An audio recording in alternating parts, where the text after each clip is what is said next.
Hidden among the ranches and rolling hills in the northern part of Denton County, Texas, the remains of more than 400 people lie in an overgrown cemetery. And even though it was abandoned and forgotten a long time ago, a few headstones can still be found. But most of the graves in this place never had a marker to begin with. That's because the people who were buried in them were considered to be property, not much different than a horse or a mule. This is where slaves were buried.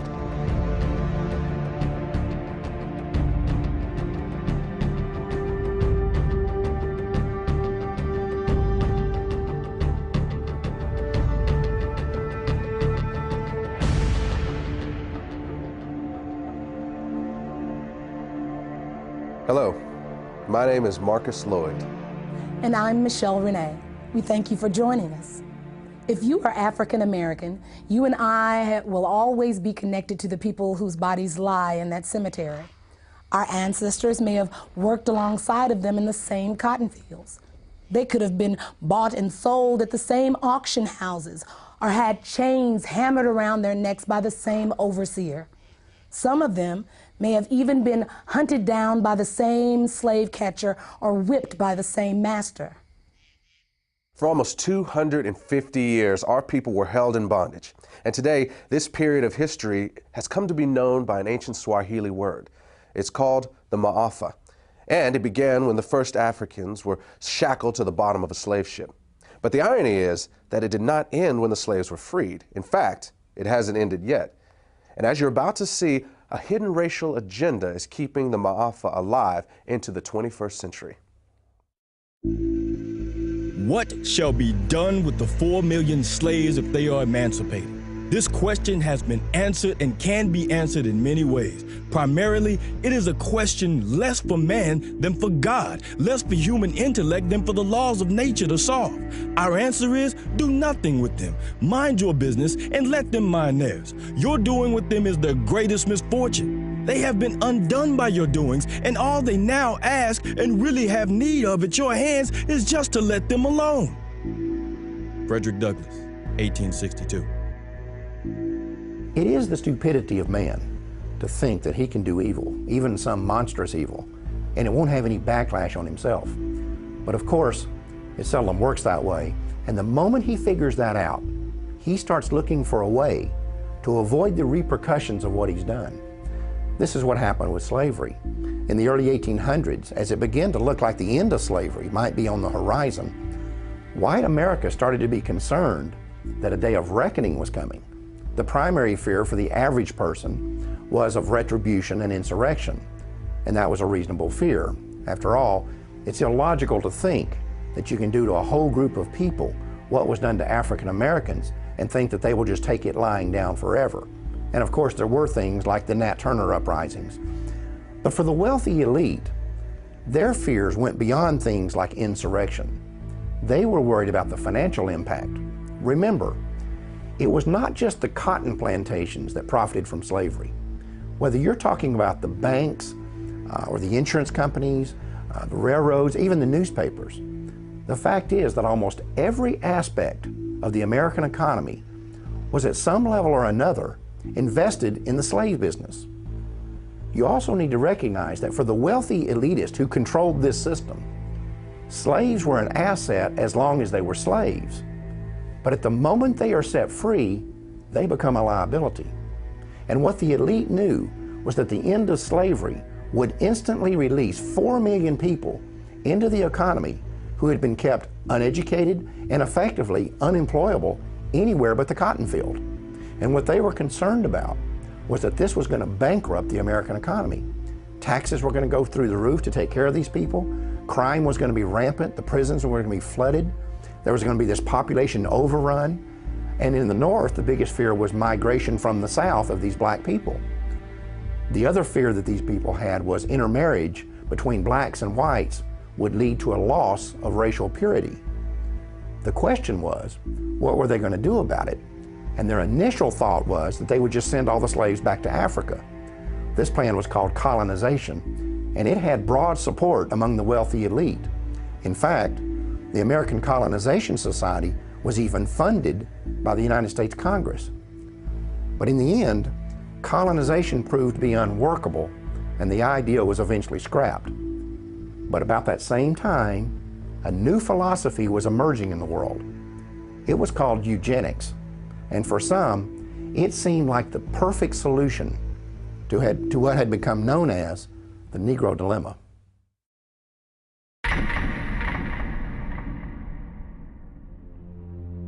I do not join in the belief that the African is our equal in brain or in heart. And I believe that if we can, in any fair way, possess ourselves of his services, we have an equal right to utilize them to our advantage.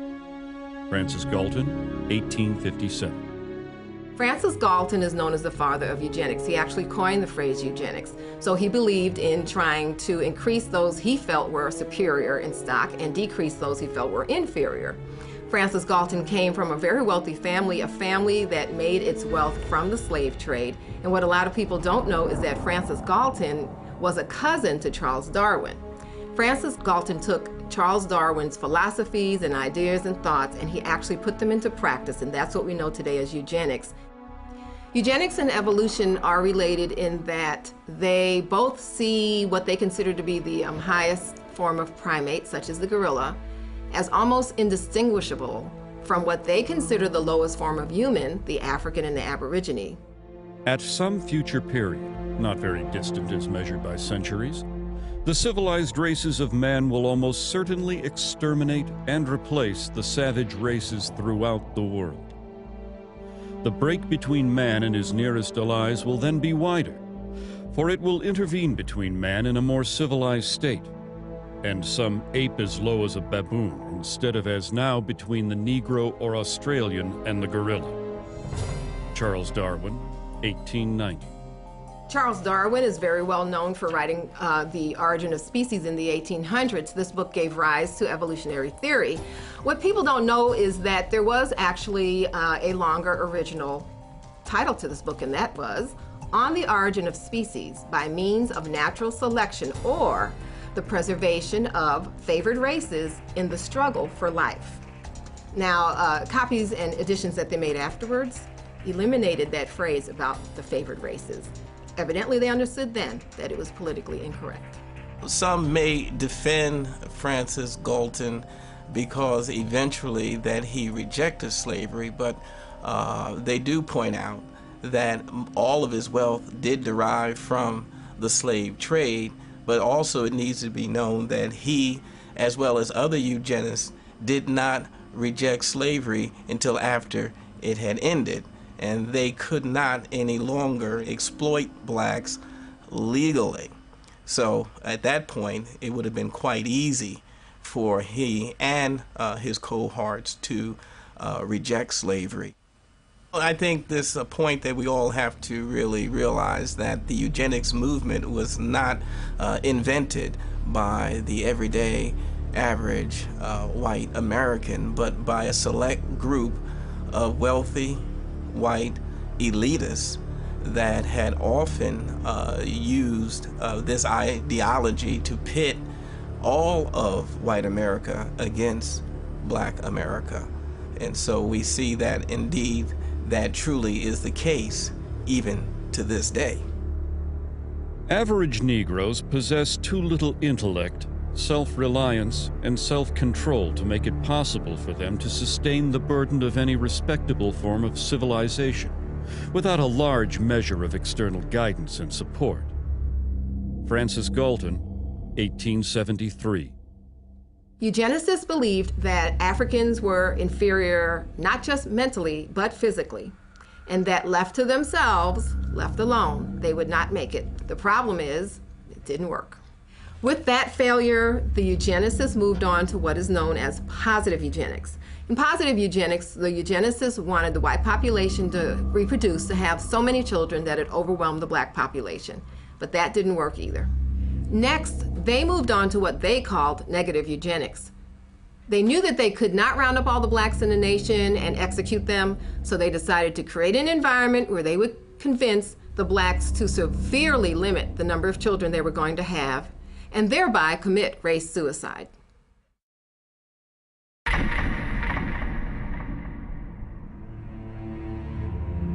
The problem of the socially fit must be treated not as one of color, but as a problem of the spread of feeble-mindedness.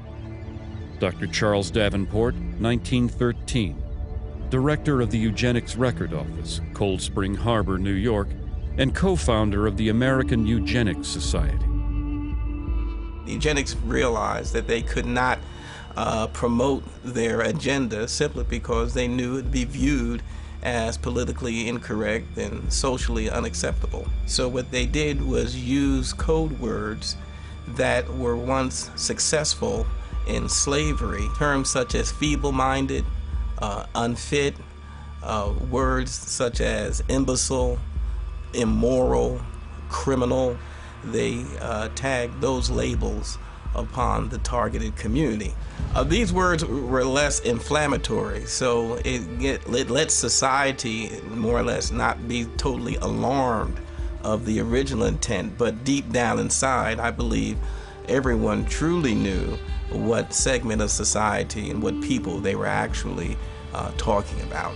Even a cursory glance at the charts, photographs, and diagrams used to popularize eugenic ideals reveals that the unfit were swarthy, black, and ugly by Anglo-Saxon standards, with flattened noses, wiry hair, and prognathous profiles. Harriet Washington, author, Medical Apartheid. In the early 20th century, the white elitists who made up the eugenics movement were no longer just philosophers and academics. Now they were industrialists and billionaires who had come to embrace a worldview that was essentially identical to the eugenics movement. The same individuals and corporations who had once made millions on the backs of slaves were now willing to spend millions to get rid of them. But that didn't mean that these guys were interested in being public crusaders for the eugenics movement. They were certainly willing to be the brains and the money behind it, but they would hire crusaders to do the dirty work. And the primary one they settled upon was a woman named Margaret Sanger. She was the founder of the American Birth Control League and the publisher of its newsletter, the Birth Control Review. On a practical level, the relationship between Sanger and these elitists was basically a marriage of convenience. In order to advance their common agendas, they needed a front man and she needed money. And the whole thing would be held together by this kind of bizarre obsession with race and class. The result was that the American Birth Control League became the driving force behind the American eugenics movement. Eugenics would no longer just be a philosophy. Sanger and others like her were going to put it into practice.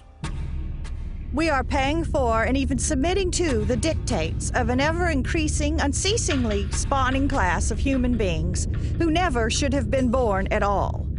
Margaret Sanger, 1922.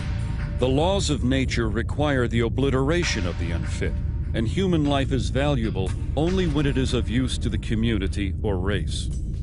Madison Grant, 1916, co-founder, American Eugenics Society. The black man has never been a competitor, but has always been subservient to the white race. And just so long as he remains subservient, his position is secure. And just so soon as he becomes a competitor, his fate is sealed. Dr. Benjamin Hayes, eugenicist, 1905. The American Birth Control League was wise enough to get their program of population control across by using what had worked in the past, the same code words that had established the institution of slavery and that was also used by the early eugenics movement was once again used by the American Birth Control League. The Margaret Sangers of those days did not come out and say they were trying to eliminate black people. What they did say, they were trying to rid society of the feeble-minded. They were trying to rid the society of the criminal. Well, she was successful simply because of her eugenics friends for the past 50 years had put those labels on minorities and African Americans, and therefore society was more or less desensitized. In effect, the code words hid the agenda of Margaret Sanger and the eugenists. At that time, they did shift over to what they called the quality of life. It was a philosophy unquestionably used to target the poor simply because what the quality of life at its core meaning was that poor people really didn't have a reason to live. Only the white, those with status, had any chance of a meaningful or purposeful life. The solution for the poor now was not to eliminate the circumstances that would cause poverty. Their solution now was to eliminate the poor, eliminate the impoverished, and just wipe them off the face of the earth. The practice of birth control among the majority of colored people would probably be more eugenic than among their white compatriots. The dissemination of the information of birth control should have begun with this class, rather than with the upper social and economic classes of white citizens. Walter Turpening, Birth Control Review, 1932. In virtually every community where Negroes dwell, one finds them in fat times and lean alike, contributing a disproportionate number to the roles of the dependents and delinquents. They make excessive demands on the white man's charity and overtax his patients. Newell Sims, Birth Control Review, 1932. Author Madison Grant was a co-founder of the American Eugenics Society and an officer of the New York Zoological Society. In 1906, he had authorized an exhibit at the Bronx Zoo in which a 22-year-old African named Ota Benga was displayed in a cage in the monkey house. Sharing the cage with Benga was an orangutan. When a local clergyman protested the exhibit, he said that it was clearly intended to be a demonstration of Darwin's theory of evolution. Local proponents of Darwinism apparently agreed and labeled the display educational. 10 years after this event, Ota Benga committed suicide.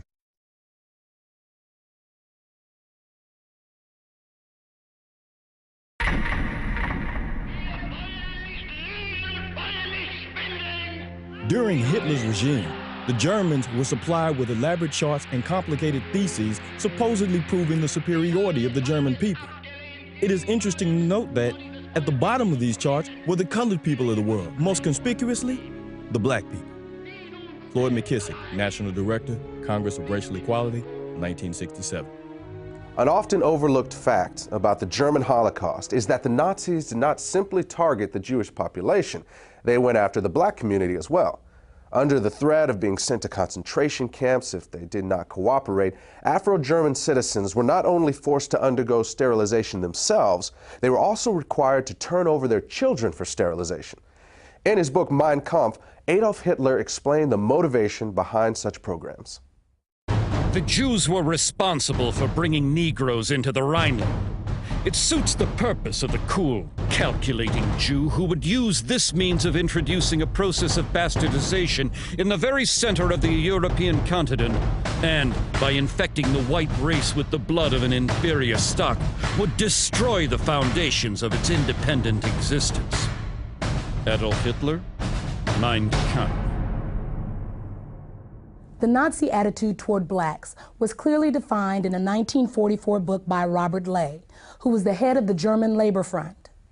Ley characterized the Jewish race as a disease-riddled parasite that had been created by unnatural inbreeding between white men and the racially inferior Negro. He described the result as a racial swamp that would eventually destroy the natural superiority of the Aryan race. Another Nazi publication described blacks as African brutes who had not been tamed even by centuries of slavery. It went on to say that any effort to assimilate people of African descent into civilized society was a waste of time, and that the lynchings of blacks in America did not merit any regret.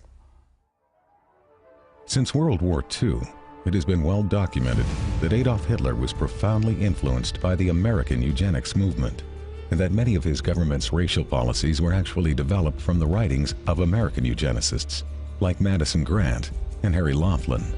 In fact, Hitler referred to Grant's book, The Passing of the Great Race, as his Bible. Meanwhile, American eugenicists were routinely praising Hitler and holding up the Nazi eugenics program as a model for the United States to copy. The leader of the German nation, Adolf Hitler, has been able to construct a comprehensive racial policy of population development and improvement. The difference between the Jew and the Aryan is as unsurmountable as that between black and white. Germany has set a pattern which other nations must follow. Dr. Clarence Gordon Campbell, 1935, President, Eugenics Research Association, New York. Among those American eugenicists who most strongly supported the Nazis was a member of the American Eugenics Society, a director of the American Birth Control League, and a writer for the Birth Control Review. His name was Lothrop Stoddard. As an avowed racist, Stoddard was the author of a book called The Rising Tide of Color Against White World Supremacy, which was widely promoted by the Ku Klux Klan. In another book, The Dragon and the Cross, Stoddard was identified as the exalted Cyclops of the Massachusetts chapter of the Klan. Non-white races must be excluded from America. The red and black races, if left to themselves, revert to a savage or semi-savage state in a short time. Lothrop Stoddard, Director, American Birth Control League. On the 19th of December, 1939, during a 4-month stay in Germany, Stoddard was given a personal meeting with both Adolf Hitler and the man who would eventually be in charge of the Nazi Holocaust, SS leader Heinrich Himmler. Later, when a course on race was introduced at Halle University in Germany, its instructor stated that it would be modeled on the philosophies of American eugenicists, including Lothrop Stoddard. Eventually, Stoddard's racial views would even be featured in Nazi school textbooks. The white race divides into 3 main subspecies: the Nordics, the Alpines, and the Mediterraneans. All 3 are good stocks, ranking in genetic worth well above the various colored races. Lothrop Stoddard, Director, American Birth Control League.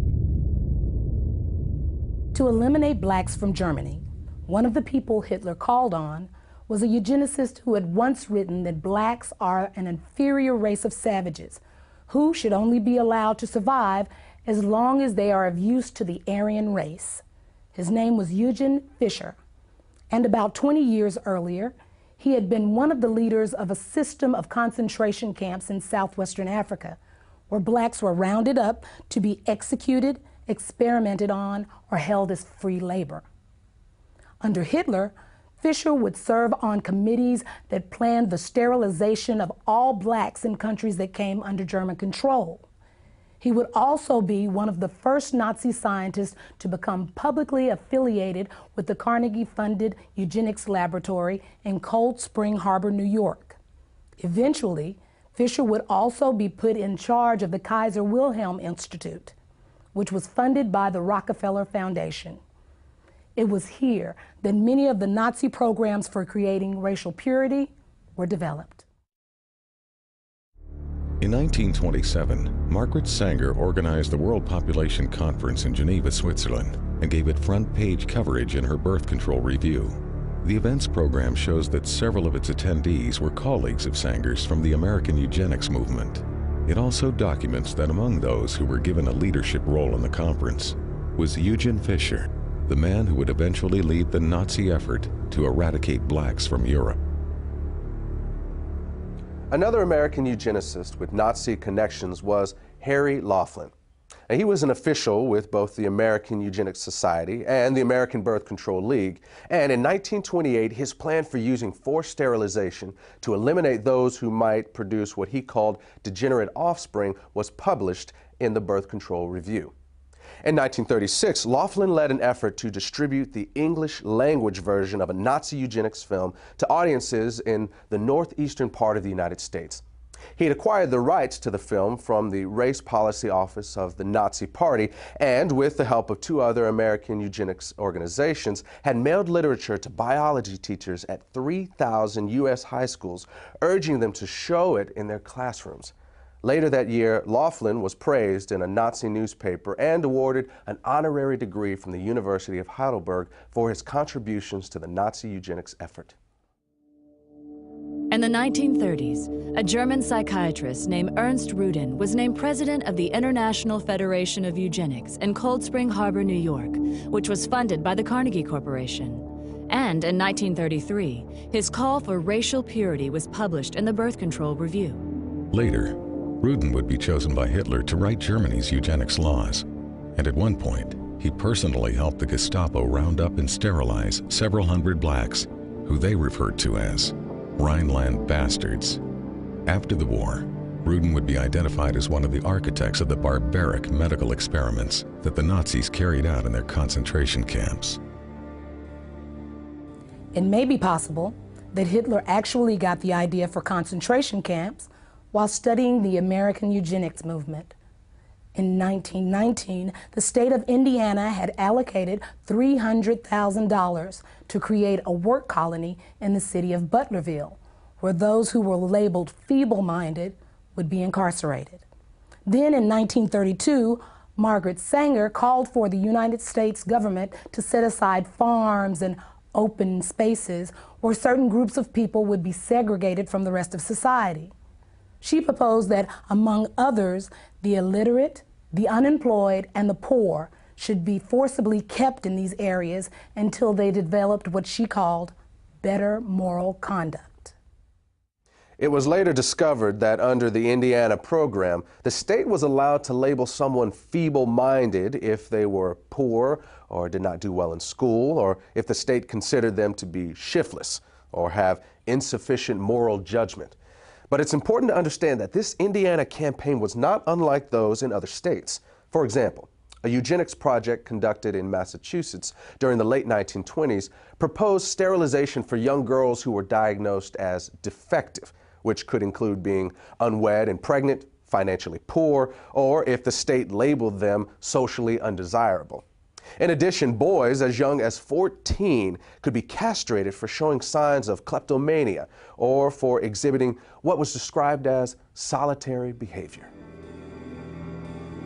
In a single incident during 1935, the Nazis sterilized the children of over 600 German women because it was reported that those children had been fathered by black men. When news of this reached the United States, a member of the American Eugenics Society named Walter Ashby Plecker wrote a letter to the German Bureau of Human Betterment and Eugenics, praising them for the action and expressing his hope that not one child had been missed. 10 years earlier, Plecker had written that the black population was the greatest problem and most destructive force which confronts the white race and American civilization.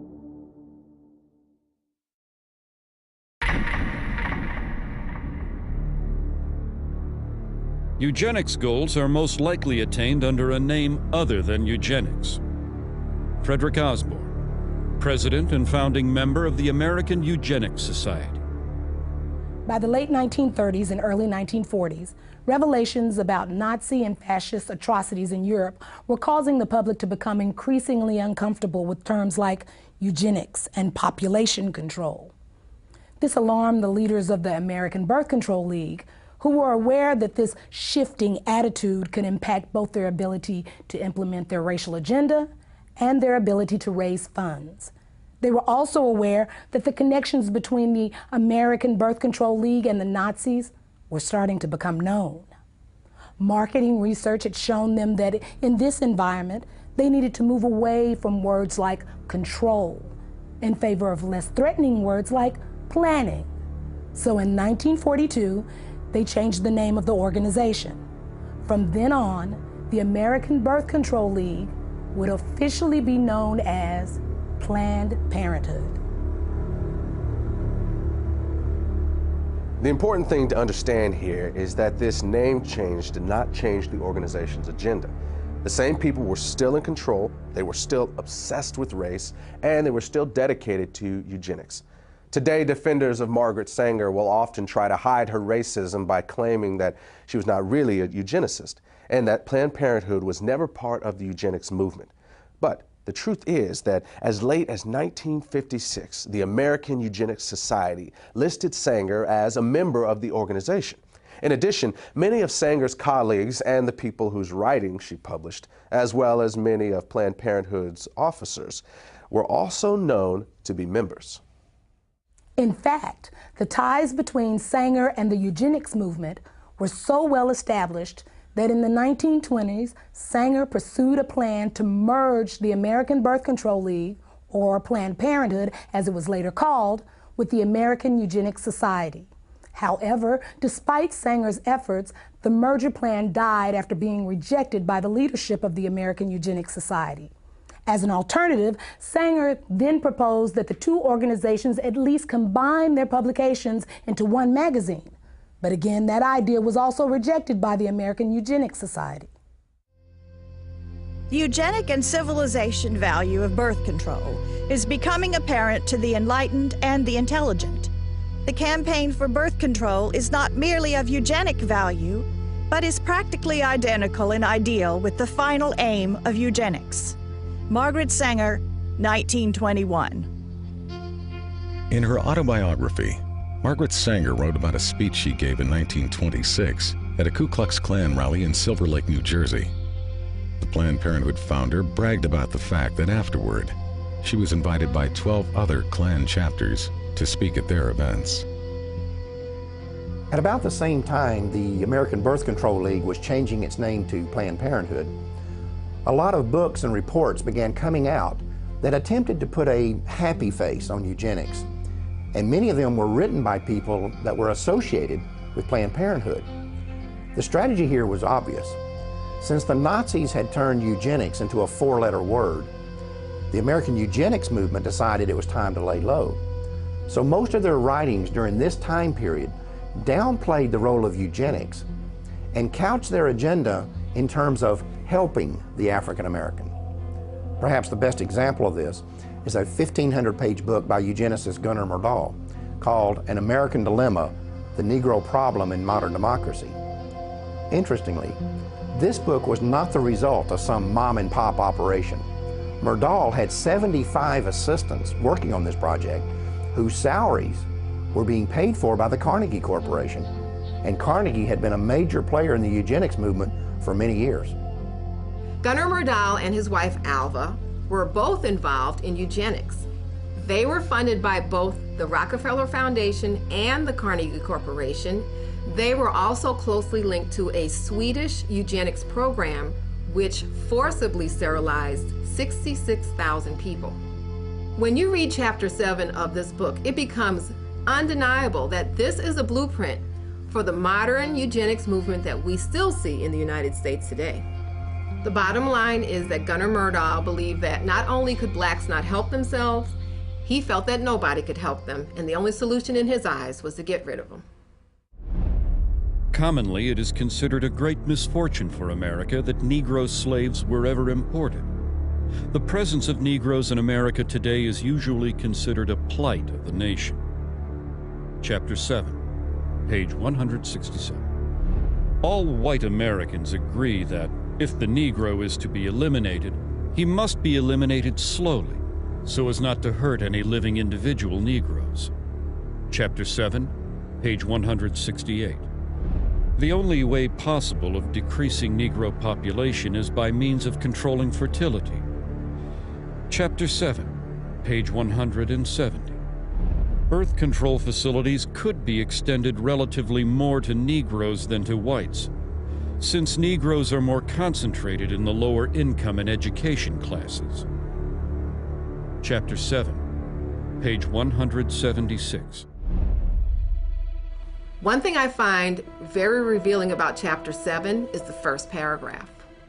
Myrdal uses U.S. Census Bureau figures to show that between 1790 and 1940, the black population in the United States increased 17 times. At the same time, those Census Bureau figures show that the white population increased 37 times.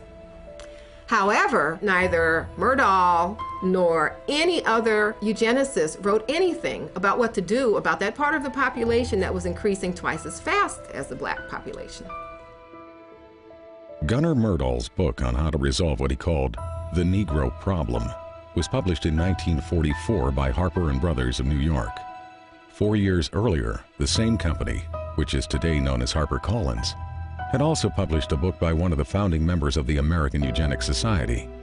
At the time that Harper & Brothers published these books, its president was a man named Cass Canfield, who would later become the national president of Planned Parenthood.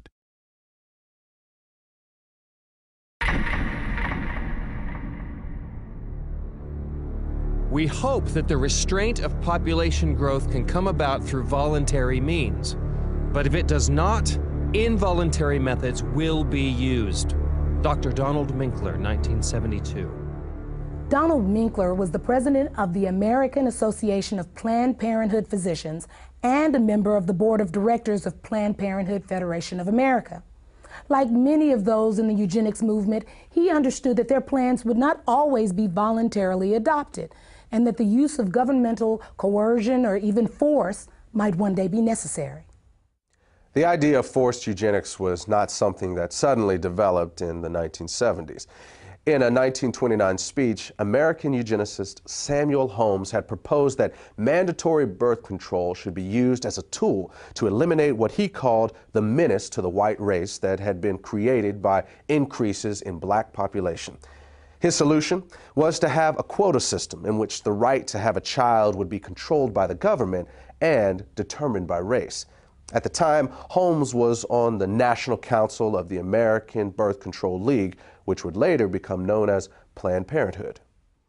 Then, in 1936, eugenicist Julian Huxley proposed that the genetically inferior classes could be made to have fewer children if they were denied easy access to welfare. Another part of this proposal was that medical care to these same people should be restricted in order to reduce the survival rates of the children they did have. He also called for the forced sterilization of anyone who was unemployed beyond a certain length of time. Huxley was later honored by Planned Parenthood and was a featured speaker at one of their annual conventions. The reality is that the views of people like Samuel Holmes and Julian Huxley were never uncommon within the American eugenics community. In 1969, a professor at the University of California, Dr. Garrett Hardin, called it insanity to rely on voluntarism to control population. Hardin was a member of the American Eugenics Society and an outspoken advocate of government-enforced birth control, saying that citizens should be willing to give up their right to breed for the betterment of society. In 1980, he was given Planned Parenthood's highest national award. He and his wife would later kill themselves in a joint suicide pact. There were, of course, some within the eugenics movement who were uncomfortable with the idea of using force, and they would often express their reservations about it in public. But when pressed, virtually none of them would rule it out, including Planned Parenthood founder Margaret Sanger. I consider that the world and almost our civilization for the next 25 years is going to depend upon a simple, cheap, safe contraceptive to be used in poverty-stricken slums, jungles, and among the most ignorant people. Even this will not be sufficient, because I believe that now, immediately, there should be national sterilization for certain dysgenic types of our population who are being encouraged to breed and would die out were the government not feeding them. Margaret Sanger, 1950. This was written by Sanger in a personal letter to Catherine Dexter McCormick. McCormick was an heir to the international harvester fortune and would later use part of her immense wealth to fund the development of the birth control pill. In 1966, an example of the coercive power of state eugenics laws was seen in Maryland when 3 young mothers applied for welfare benefits. All 3 were arrested for child neglect, even though the authorities never claimed to have any evidence of abuse or neglect. Instead, the women were held under a state law which stated that simply being unmarried and pregnant was child neglect. The judge in this case warned the women that if they ever became pregnant again, the state would take custody of all their children. Officials in Prince George's County, where the arrest took place, stated that welfare recipients could avoid being prosecuted under this law by submitting to state-sponsored birth control education.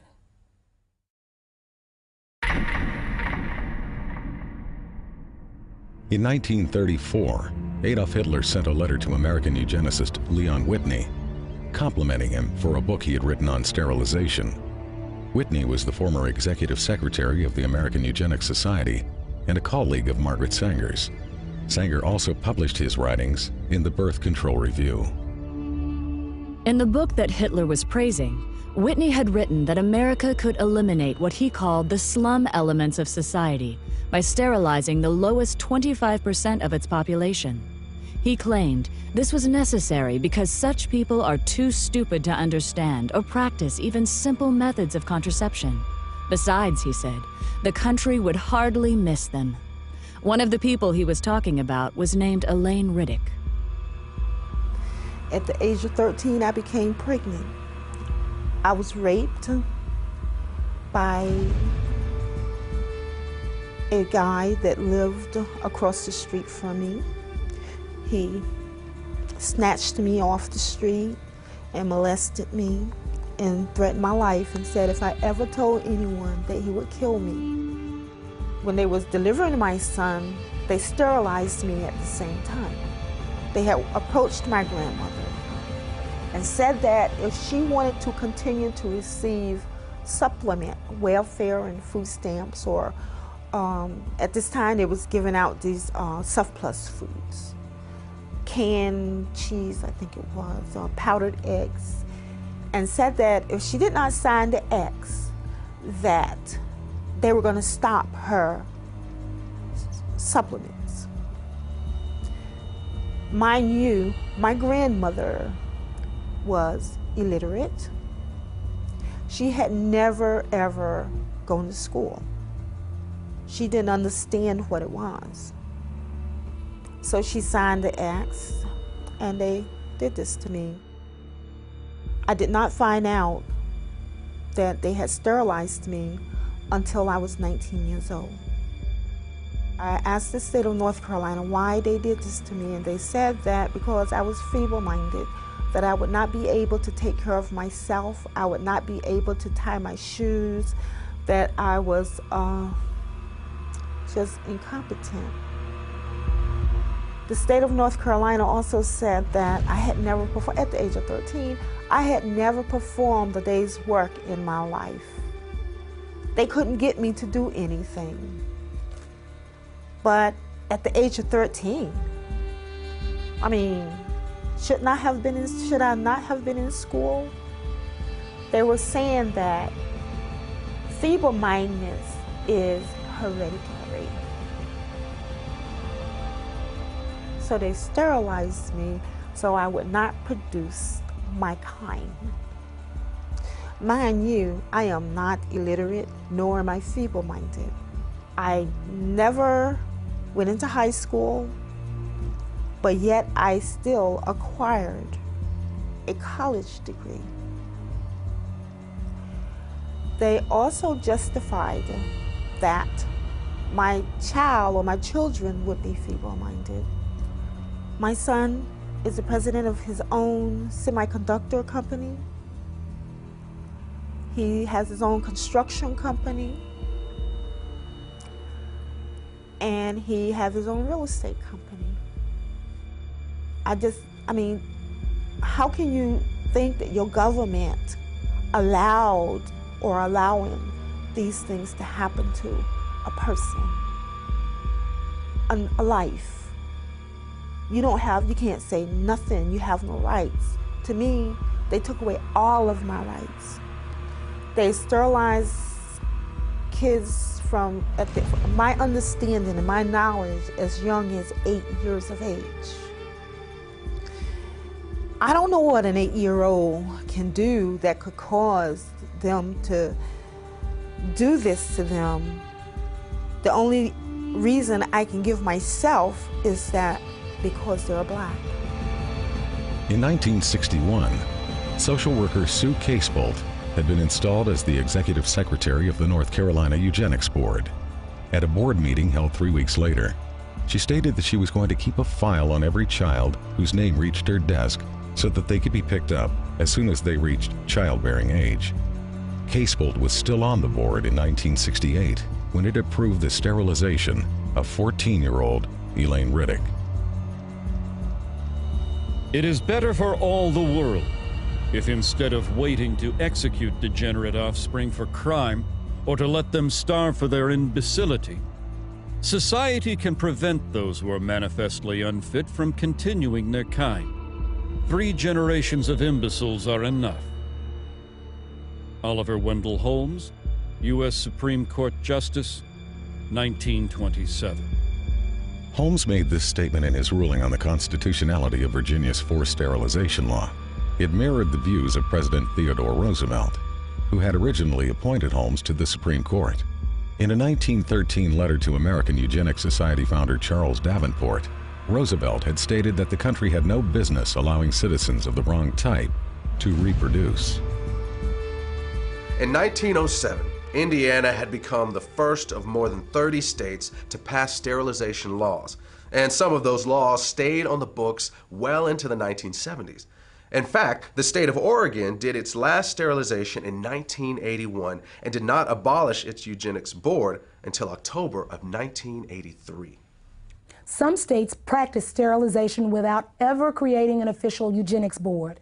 In those instances, few if any records were kept, and in the states that did keep records, many have never been made available to the public. But in just those states that have released their records, it is known that at least 60,000 Americans were sterilized, and they were disproportionately black. In addition, during a 1973 lawsuit, a federal judge estimated that as many as 150,000 additional low-income women may have been sterilized under federal programs alone. These sterilizations were often performed without the patient's knowledge or consent, and sometimes against their will. It was also common for social workers to tell welfare recipients that they would lose their benefits if they did not agree to be sterilized. In some cases, poor families were even threatened with the loss of welfare unless they brought their children in for sterilization. The result was that some of the people sterilized were as young as 10 years old. In the first 6 months of 1972, one hospital in Aiken County, South Carolina, sterilized over 1/3 of the Medicaid patients who were there to give birth, and all but one of these women were black. One patient said she was told by all 3 of the county's obstetricians that they would not deliver her baby unless she agreed to be sterilized. Her claim was later confirmed by each of the doctors. Another patient said she was told by one of these same physicians that he was tired of having to help support the babies of welfare recipients and that she could either agree to be sterilized or find another doctor. The law of nature says that only the fit shall survive. When a nation disregards this law by protecting the unfit and encouraging their multiplication, this nation invites inevitable destruction. As far as New Jersey is concerned, sterilization is an economic necessity. And as far as the United States is concerned, sterilization is a matter of national preservation. Fred Shepard, Assemblyman. Fred Shepard was a member of the New Jersey State Legislature. He made this statement upon his introduction of a sterilization bill in March of 1942. In some parts of the country, Planned Parenthood was closely associated with these state eugenics boards and was often a referral agency for them. But the system did not always run smoothly. In 1969, when the number of sterilizations approved by the Iowa State Eugenics Board began to drop, the board was attacked in the press by the executive director of Planned Parenthood, Robert Weber. He said that he was alarmed by the decline in numbers and that the Eugenics Board should expand its approval criteria. Board Chairman Dr. S.M. Corson responded that the board's guidelines were already fairly broad. He pointed out that approvals were routinely given for young girls for no reason other than the board's speculation that they might likely one day engage in immoral behavior without the capacity for being wives and mothers. At that point, Weber publicly scolded the board and told them that they should either increase the number of sterilizations or quit. From its beginning, Planned Parenthood always had powerful ties to the American eugenics community. In fact, in many places they were often one and the same. For example, when the first birth control clinic was opened in Arkansas, it was operated by the Arkansas Eugenics Association and overseen by a woman named Hilda Cornish. Later, the Arkansas Eugenics Association would become the Arkansas State Affiliate, of Planned Parenthood, and Cornish would be named its executive director. During the 4 months that American Birth Control League director Lothrop Stoddard was in Nazi Germany, he not only met with Hitler and SS chief Heinrich Himmler, he also attended one of the Nazi eugenics courts. The first case I saw looked like an excellent candidate for sterilization. A man in his mid-30s, he was rather ape-like in appearance. Receding forehead, flat nose with flaring nostrils, thick lips, and heavy prognathous jaw. Not vicious looking, but gross and rather dull. Lothrop Stoddard, Director, American Birth Control League, later known as Planned Parenthood. Given the admiration that Adolf Hitler expressed for the American eugenics movement, it is not unlikely that he modeled the eugenics courts in Nazi Germany after the state eugenics boards in the U.S. In both countries, feeble-mindedness was routinely used as a catch-all justification for sterilization, and the diagnosis of feeble-mindedness was almost always left up to the judgment of the person advocating the sterilization. First, the white man tells me to sit in the back of the bus.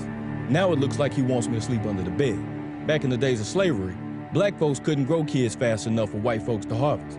Now that we got a little taste of power, white folks wants to call a moratorium on having babies. Comedian Dick Gregory, Ebony Magazine, 1971. By the 1960s, the American eugenics movement had been reasonably successful in getting sterilization laws and prohibitions against interracial marriage passed. They also had some success in getting states to mandate sterilization for those convicted of even non-sexual crimes, and some states began to require sterilization as a condition for receiving welfare or health care. Meanwhile, another state proposed jail time for anyone who had a child out of wedlock unless they agreed to be sterilized, and at least one state required sterilization as a condition of being released from custody. But these laws were not producing the results Planned Parenthood and others in the eugenics movement wanted. They also began to fear that federal courts were going to eventually rule that these kinds of measures were unconstitutional. At about the same time, however, something new was being introduced to American society. It was called the birth control pill, and the eugenics movement quickly saw it as the perfect solution for controlling the population of people they had always seen as oversexed, unsophisticated, and lazy. But what they would eventually discover is that while the pill was enthusiastically embraced by whites, it was generally rejected by blacks, despite the fact that Planned Parenthood focused its marketing on the African American community and located the vast majority of its facilities in black neighborhoods. What Planned Parenthood and the rest of the eugenics movement did not count on was that many blacks did not want to reduce their numbers. In fact, they saw high birth rates as the most effective way to increase their power in the American political system. The other reality was that an increasing number of African Americans were becoming suspicious that a hidden agenda was behind the birth control revolution. Even those who once supported the idea of population control were beginning to sense that it actually meant black population control. This feeling was evident in June of 1970 when the Black Caucus walked out of the first National Congress on Optimum Population and Environment being held in Chicago. Felton Alexander of the National Urban League and the chairman of the Black Caucus said the action was taken because of clear and unmistakable evidence that the purpose of the conference was to legitimize the extermination of the black population. By this time, many other civil rights advocates were beginning to see the same thing. Contraceptives will become a form of drug warfare against the helpless in this nation. Jesse Jackson, 1971. There is a campaign to bombard the poor with pills and potions. If this movement continues, we soon may be accused of fighting poverty by eliminating the poor and overcoming hunger by removing the hungry. New York Congressman Hugh Carey, 1966. Under the cover of an alleged campaign to alleviate poverty, white supremacist Americans and their dupes are pushing an all-out drive to put rigid birth control measures into every black home. No such drive exists within the white American world. Black Unity Party, 1968. Birth control and sterilization in the wrong hands would be more deadly to Negroes than all the tanks, riot guns, cattle prods, billy clubs, and shackles we have overcome in the past. Dr. Leroy Swift, obstetrician, gynecologist, 1968.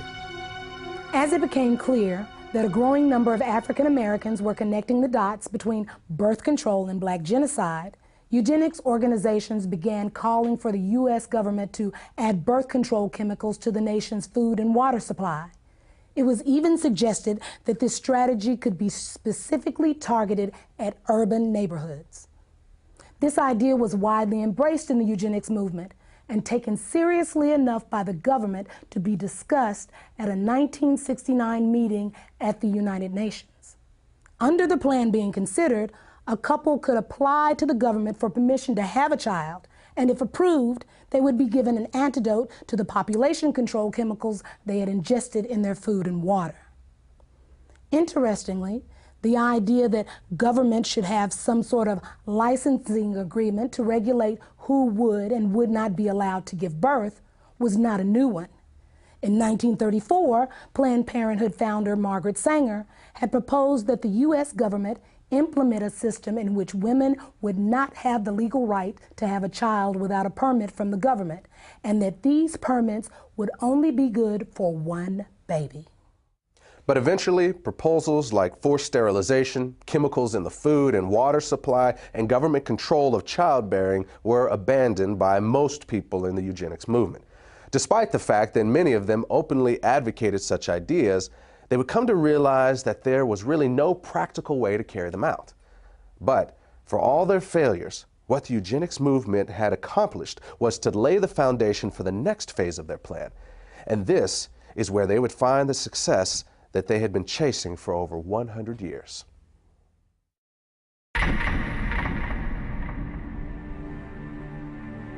What would you say is now the #1 cause of death in the African American community? Heart disease. Oh, HIV/AIDS. Diabetes, cancer, AIDS. I'll say heart disease. AIDS.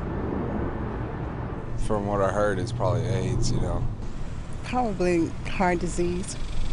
I think heart disease.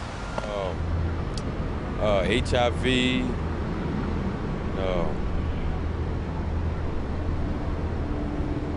Gang violence. What if I told you the real answer was abortion?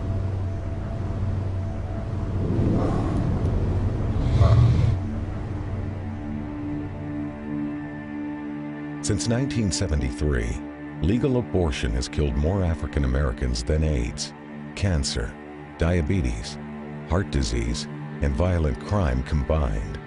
Every week, more blacks die in American abortion clinics than were killed in the entire Vietnam War.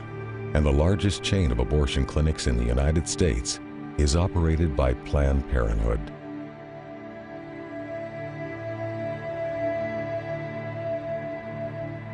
We have now reached a point in this country that African American women, though they make up 12% of the population, they account for 37% of the abortions. An African American baby is almost 5 times more likely to be aborted than a white child.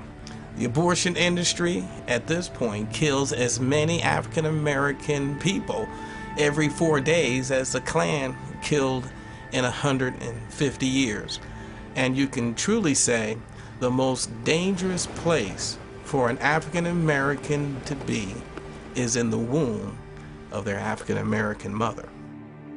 All across America, you can stand outside of the abortion clinics and see a steady stream of black women coming in and out. But somewhere along the way, we got the idea that this is a white issue or a conservative issue or a Republican issue, and therefore it's not an issue that we have to be concerned about. This same attitude has allowed Planned Parenthood and other members of the abortion industry to carry out this genocide right under our very noses. Right now in America, about half of our babies are being killed in the womb. And in certain parts of America, more of our babies are being aborted than are being born. When 17,000 aborted babies were found in a dumpster outside of a pathology laboratory in Los Angeles, California, some 12 to 15,000 were observed to be black. Irma Clardy Craven, Chairman, Minneapolis Commission on Human Rights and Secretary of the Urban League. To understand what the agenda was behind the legalization of abortion, all you need to do is look at the statistics from the U.S. government. Studies from the CDC show that prior to the legalization of abortion, approximately 80% of all illegal abortions were done on white women. One study in New York even found that white women had 5 times as many abortions as black women. But at the moment abortion became legal, that began to reverse. And that's why the legalization of abortion was so crucial for the eugenics movement. Legalization created the ability to market abortion in the black community. And from a eugenics standpoint, that changed everything. These people cannot have it both ways. First, they say that birth control will reduce the number of abortions. Then they flood our neighborhoods with birth control clinics. And what's the result? Our abortion rate skyrockets. So either they lied about the fact that birth control would reduce abortions in our neighborhoods, or this is the results and the purpose they wanted from the beginning. At this point, I truly have the tendency to believe the latter. In 1973, the year abortion was legalized nationwide, Dr. Christopher Tizzi produced a study on abortion demographics at the request of the Population Council, a New York-based eugenics organization. In this report, Tizzi confirmed previous research showing that when abortion is illegal, the abortion rate is much higher for white women than for black women, but that this completely reverses whenever abortion is legalized. At the time he published these findings, Tizzi was a consultant to both Planned Parenthood and the National Abortion Federation. Other researchers within the eugenics and abortion movements were also documenting that easy access to abortion clinics produces higher abortion rates in the surrounding area. And at least one expert discovered that having a nearby clinic is a bigger factor in the black abortion rate than it is in the white abortion rate. At the same time this data is being circulated, Planned Parenthood and the rest of the abortion lobby were in the process of locating the vast majority of their facilities in minority neighborhoods. Then in 1974, a study was released on population control that had been conducted by researchers at 3 major universities.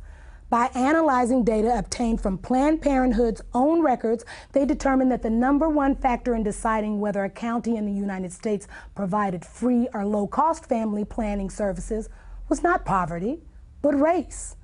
The researchers said their findings seemed to support the contention of many civil rights activists that such programs are less intended to assist the poor than they are to control the growth of the black population. Birth control and abortion are turning out to be the great eugenic advances of our time. Frederick Osborne, founding member of the American Eugenics Society, 1973. The best way to hate a nigger is to hate him before he is born. Leander Perez, Louisiana State Judge, 1970. 2 years after the director of Iowa Planned Parenthood had publicly attacked the state's eugenics board for not approving enough sterilizations, a bill was introduced in the Iowa legislature to legalize abortion.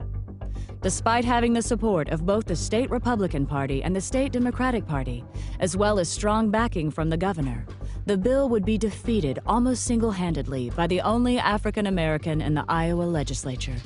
Proponents have argued this bill is for blacks and the poor who want abortions and can't afford one. This is the phoniest and most preposterous argument of all. I represent the inner city where the majority of blacks and poor live, and I challenge anyone here to show me a waiting line of either blacks or poor whites who are wanting an abortion. Iowa State Representative June Franklin, Democrat, 1971. From the beginning, it was obvious that racism was the driving force behind the eugenics movement. While it was true that from time to time these elitists and social engineers would toss a few lower-class whites in among the feeble-minded and worthless who should be bred out of society, it was also true that they never seemed to include blacks among the best and the brightest who should be bred in. And at the same time, the country was being saturated with calls for population control and family planning. The facilities to carry them out were pouring into the black community.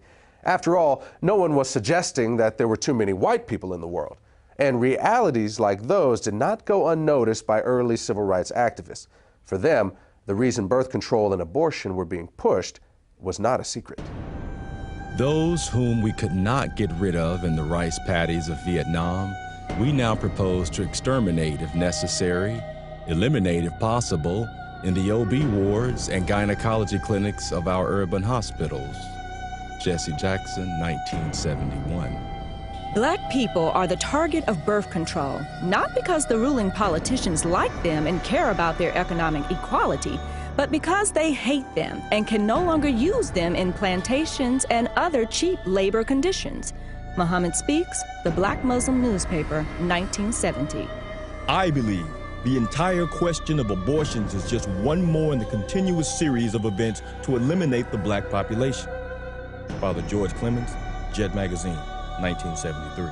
The abortion law hides behind the guise of helping women, when in reality it will attempt to destroy our people.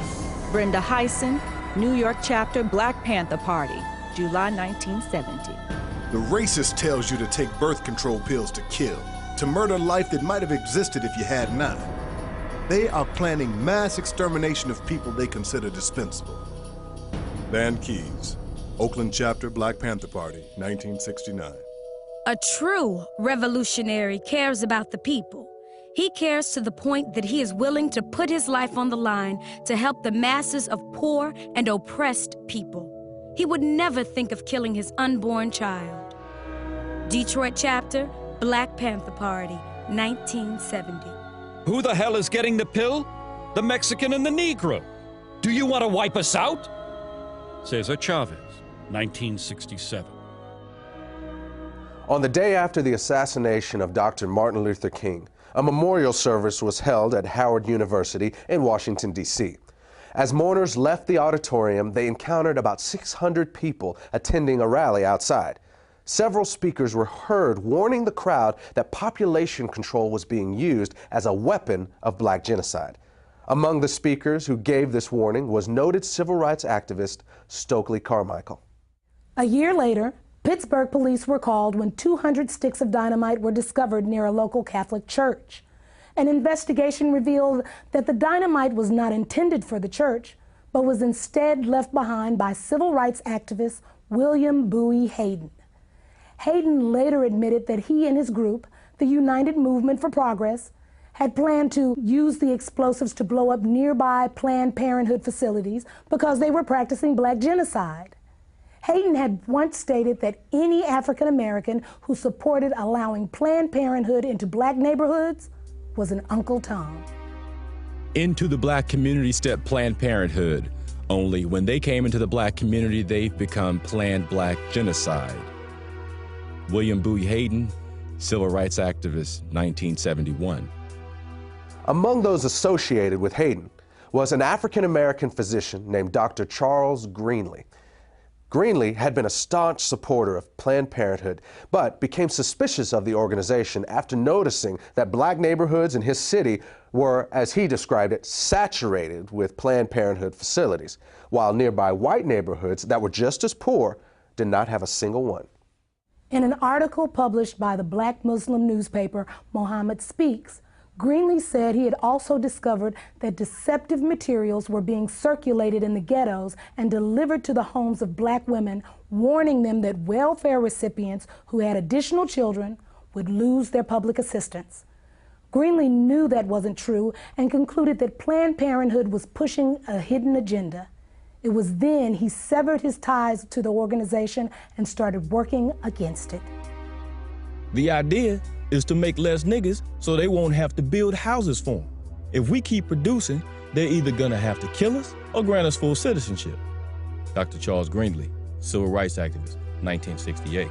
It is strange that they chose to start talking about population control at the same time that black people in America and people of color around the world are demanding their rightful place as human citizens and their rightful share of the material wealth in the world. Jesse Jackson, 1977.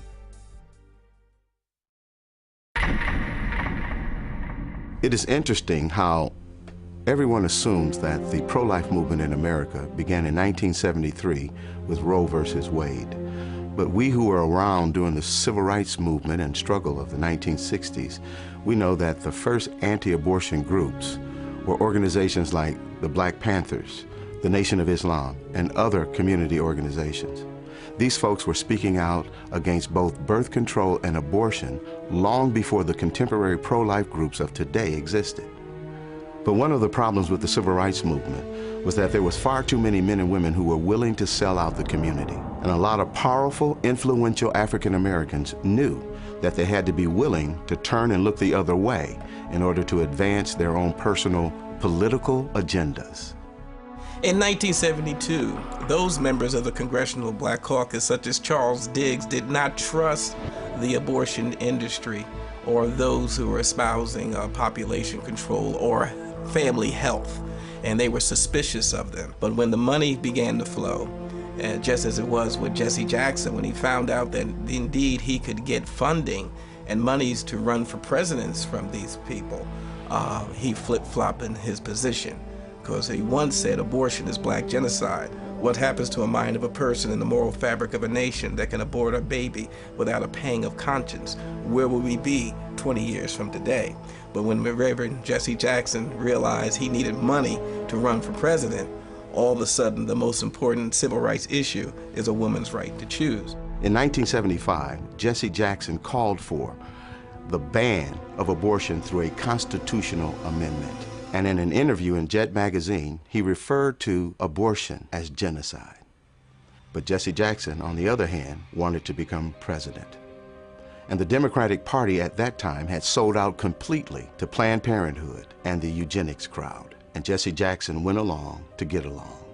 And don't ever think that he was the only one. The unfortunate thing we face, whether we're talking about individuals or organizations, there's never been a shortage of black leaders who are willing to sell us down the river if it's enough money and political power in it for them.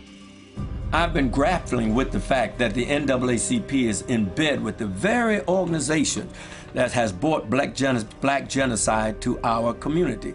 Dr. Alveda King, the niece of Dr. Martin Luther King, has tried on at least 3 occasions to bring to this organization's attention the black genocidal plot of people like Margaret Sanger and Planned Parenthood to exterminate the black community. And the stonewalling has been astounding. Alveda King literally has gone to the street along with myself to say to the NAACP, please deal with this issue of black genocide.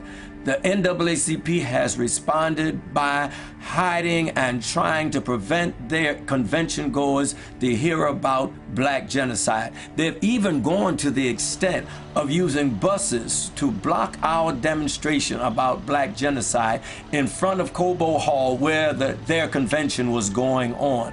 They have literally put black paper across their windows so that the convention goers at the NAACP convention could not see the demonstration going outside that included Alveda King. There is definitely a conspiratorial plot being hatched and has been hatched by the NAACP to keep from their people the fact that they are co-conspirators in the genocide of their own people.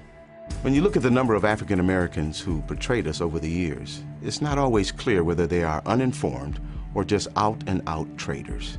When we see pro-choice politicians defending abortion on television, do they really understand the implications of abortion and that it is certainly used for black genocide? Reverend Benjamin Hooks, one of the former presidents of the NAACP, once personally told me that the NAACP would not bring this subject to the floor because they believed it would tear up the NAACP. Even the media has conspired with the NAACP to keep this issue from the attention of the black community community and the public at large. I have seen the news media literally hide their trucks so that they would not be in a position to have to cover the demonstrations in front of Cobo Hall, only to bring them out after the demonstrators had left. This is an outrage that the black community is having the life of its babies destroyed, and the NAACP and the media are knowingly conspiring to keep this information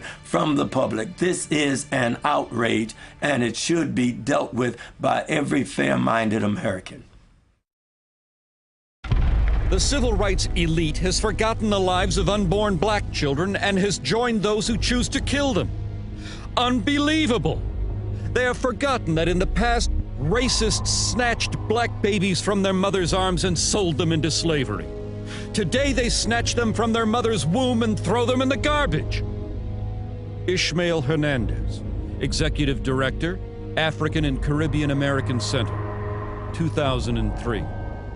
When we look at this issue of civil rights leaders who sell out, even when they clearly know that birth control and abortion are being used for black genocide, we need to understand that by the 1960s, population control, especially black population control, had become almost a religion for America's white power structure. And from the start, they made it clear that if you crossed them, or if you challenged their agenda, they would chop you off at the knees. And that remains true to this day. Whether you're talking about the liberal social engineers who control the Democratic Party, or the wealthy elitists who control the Republican Party, or the media, or the academic community, these people have created a kind of family planning cartel that does not tolerate dissent. And they have always been especially ruthless about this when it comes to African Americans. A perfect example of this was seen in the case of Samuel Yet. Mr. Yet was an award-winning journalist who had earned a master's degree from Indiana University, was a U.S. Air Force veteran of the Korean War, and served as Special Assistant for Civil Rights to the Director of the U.S. Office of Economic Opportunity. He was also a professor of journalism at Howard University and a columnist for several magazines and newspapers. In 1968, Yet had become the first African-American reporter hired by Newsweek magazine, and he quickly became their Washington, D.C. bureau correspondent. But then 3 years later, he wrote a book that exposed high-level plans within the United States to use birth control and abortion as instruments of black genocide. Then immediately after his book was released to the public, Yet was called into his supervisor's office and fired. At that meeting, he was informed that his dismissal had been orchestrated by the Nixon White House. The next year, Yet told the New York Times that pressure had been put on Newsweek to get him out of Washington. Then later, despite the fact that his book was selling well, had received at least 2 national awards, and was being used as a textbook in over 100 colleges, Yet's publisher dropped him and the book went off the market. What's important to recognize about this situation and others like it was that this family planning cartel was sending a message to those who might have influence within the African American community, whether they were politicians or journalists or college professors or civil rights leaders. They were being warned that when it comes to population control, they only had 2 options. They could either get on board with it or they could keep their mouths shut. And when people like Samuel Yet told them what they could do with their 2 options, they paid a price that few others had the character or the courage to pay. The copyright to Samuel Yet's book was eventually given back to him. Then, in 1982, Yet used his own money to republish it. The foreword of that edition was written by a well-known civil rights activist and co-founder of both the Harlem Writers Guild and the National Cultural Committee of the NAACP. His name was John Oliver Killens, and in that foreword, he gave his analysis of the relationship between family planning and the black community. The American ruling class had made a hard decision. Americans of African descent would either accept the miserable lot or die. The venerable Saturday Evening Post issued what might be termed as a white paper in which it warned Black America that they had better understand and accept the fact that absolute freedom and equality were not part of the game plan for them, and that the consequence of non-acceptance would be wholesale genocide. John Oliver Killings, 1982. The minister's work is also important, and also he should be trained, perhaps by the Federation, as to our ideals and the goal that we hope to reach. We do not want word to go out that we want to exterminate the Negro population, and the minister is the man who can straighten out that idea if it ever occurs to any of their more rebellious members. In 1939, Margaret Sanger wrote that in a letter to fellow eugenicist Clarence Gamble regarding the American Birth Control League's Negro Project. Gamble was an heir to the Procter & Gamble fortune and a major financial backer of Sanger's. He also provided funding for other eugenics projects and even gave money directly to the North Carolina Eugenics Board that sterilized Elaine Riddick. In fact, in 1947, he called for the expansion of that state's sterilization program, saying that for every feeble-minded person sterilized, 40 more were polluting and degrading the bloodlines of future generations with their defective genes. Sanger's letter makes it clear that the eugenics movement understood they would need to neutralize the opposition they might get from the church. They also knew that this would be especially crucial within the African American community. Their strategy was to manipulate church leadership into selling the illusion that support for eugenics was not inconsistent with the Christian faith. To do this, they would often recruit pastors to be frontmen for eugenics policies and provide them with prepackaged sermons on eugenics. They also held contests in which awards would be given to the ministers who came up with the best pro-eugenics sermons on their own. This approach proved so effective that an almost identical strategy would be adopted by the American abortion lobby. In January of 1973, the Supreme Court legalized abortion on demand throughout the United States, and almost immediately, the Religious Coalition for Abortion Rights was formed. Less than a year earlier, the following conversation had taken place in the Oval Office of the White House. It began on the 30th of March, 1972, and continued 4 days later on the 3rd of April. This is an actual recording of that conversation. The speakers are the President of the United States, Republican Richard Nixon, and members of his senior staff. A majority of people in Colorado voted for abortion. I think a majority of people in Michigan are voting for abortion. I think in both cases, well, certainly in Michigan, they will vote for it because they think that what's going to be aborted generally are the little black bastards. As I told you, we talked about it earlier, that a hell of a lot of people want to control the Negro bastard. Yeah. Isn't that really true? We know what we're talking about, population control. Sure. We're talking really, and what John Rockefeller really realizes, the people in what we call our class control their populations. Sometimes they'll have a family of 6 or 7 or 8 or 9, but it's exception. The people who don't control their families are people the people that shouldn't have kids. Now that's the black population. Black in the city of San Francisco has gone from 3,000 right after World War II to where they represent 30% of the population of San Francisco. That's it. The Religious Coalition for Abortion Rights was originally created with the financial backing of John Rockefeller, and its current president is an African American who was once appointed to the Washington, D.C. City Council by Richard Nixon. In the early 1990s, the organization changed its name and is today known as the Religious Coalition for Reproductive Choice.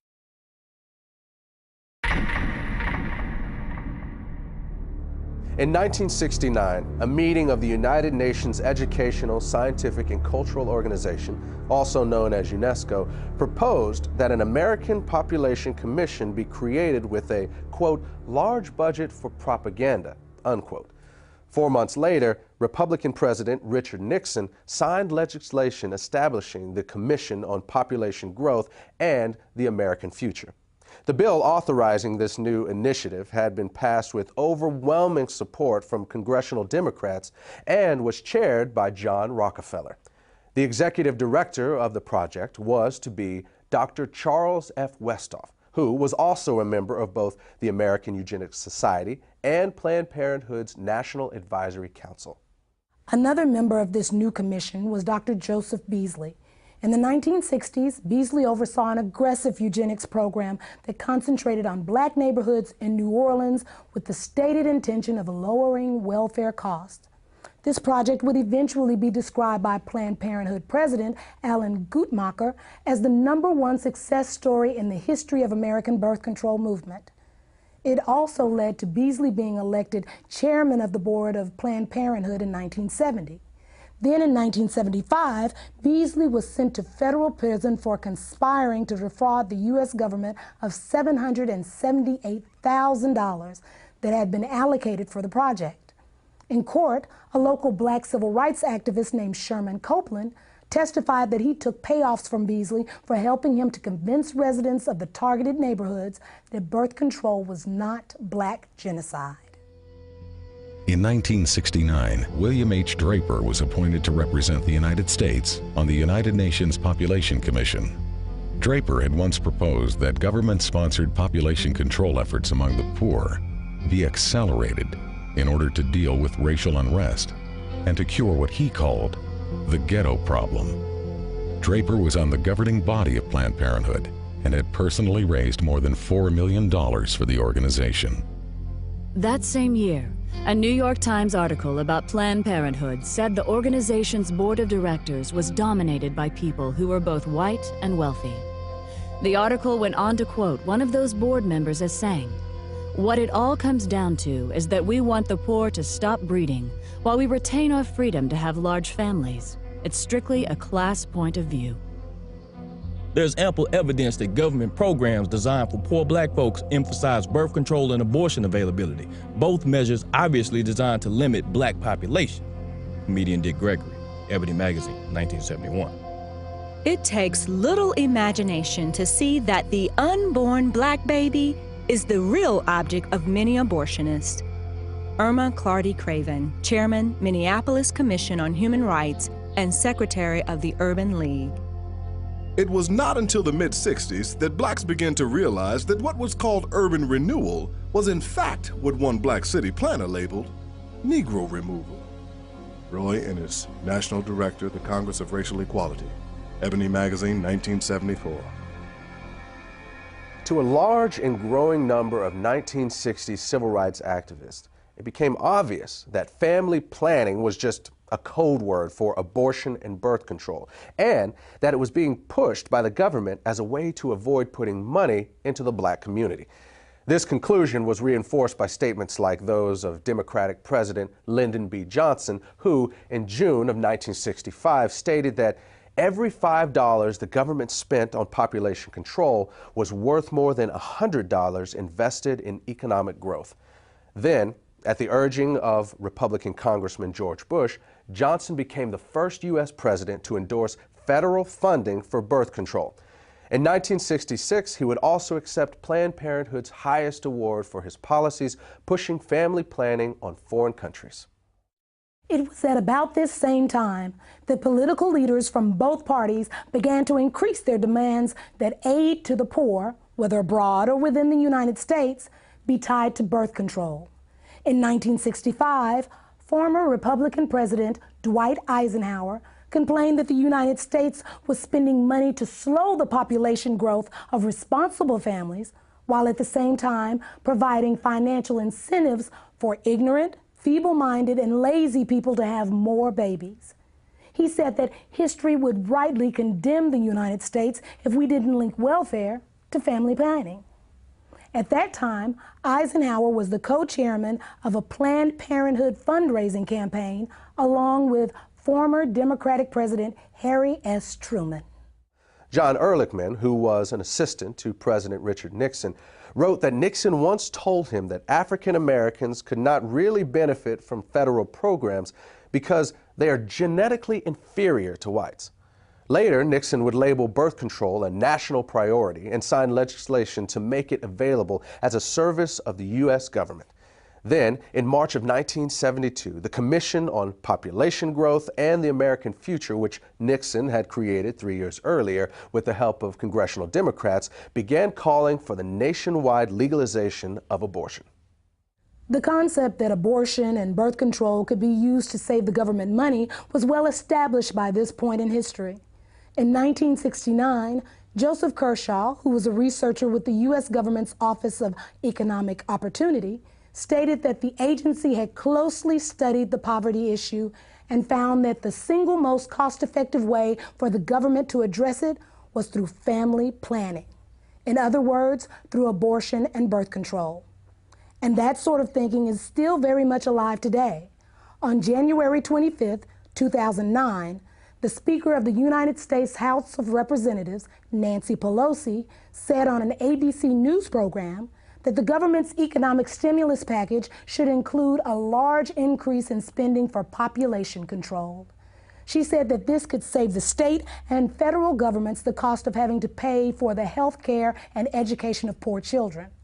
Not surprisingly, Pelosi has a 100% approval rating from Planned Parenthood. At one time, it was common to hear politicians and elected officials openly talking about the need for population control in the black community, or saying things like $1 spent on family planning is worth $5 spent on economic development. But since we don't hear that sort of thing anymore, it would be easy to conclude that the government is not still involved in black genocide, but that's not the case. Look, it's no longer necessary for the government to be directly involved in black genocide because that's what they hired Planned Parenthood for. I mean, it can't just be a coincidence that at the same time when government population control programs were backing away from specifically targeting black neighborhoods, at that same time, the state and federal funding for Planned Parenthood was being increased by leaps and bounds. To understand the magnitude of the dollars involved here, remember this.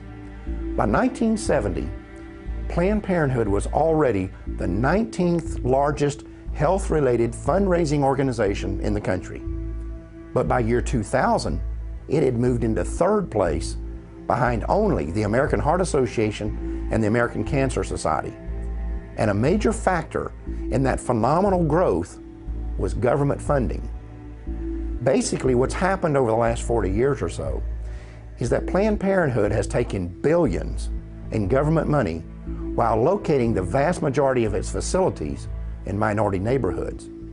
And that has not only been a tremendous boost for the eugenics movement, but it has also allowed government-funded family planning programs to target the black population while insulating the government from any direct connection to black genocide. One of the places where government money has been used to advance the eugenics agenda has been in the public school system. Although government-funded population control programs can be found in white schools, the evidence is that they are significantly more likely to be targeted at black schools. One example of this was seen in 1986, when it was discovered that Illinois public schools were not only distributing birth control to children, but that every one of the 50 facilities involved were in minority neighborhoods. When this information was made public, a local African-American pastor organized a campaign to stop the program. Reverend Hiram Crawford labeled the project Genocide, saying that the obvious goal was to go after the Hispanic and black population. That same pattern was also found in Maryland in the 1990s.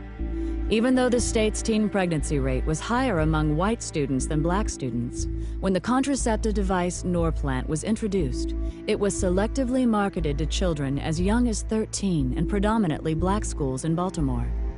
The result was that of the first 350 girls implanted at a local middle school, 345 were African American. Then, when Norplant was approved for general distribution, of the first 100 schools selected, all 100 were in minority neighborhoods. The Norplant contraception device was developed by the Population Council in New York, which had been established in 1952 under the leadership of its president, John Rockefeller. Its next two presidents, Frederick Osborne and Frank Notestein, were both former members of the American Eugenics Society, and Notestein would later serve on the National Advisory Council of Planned Parenthood.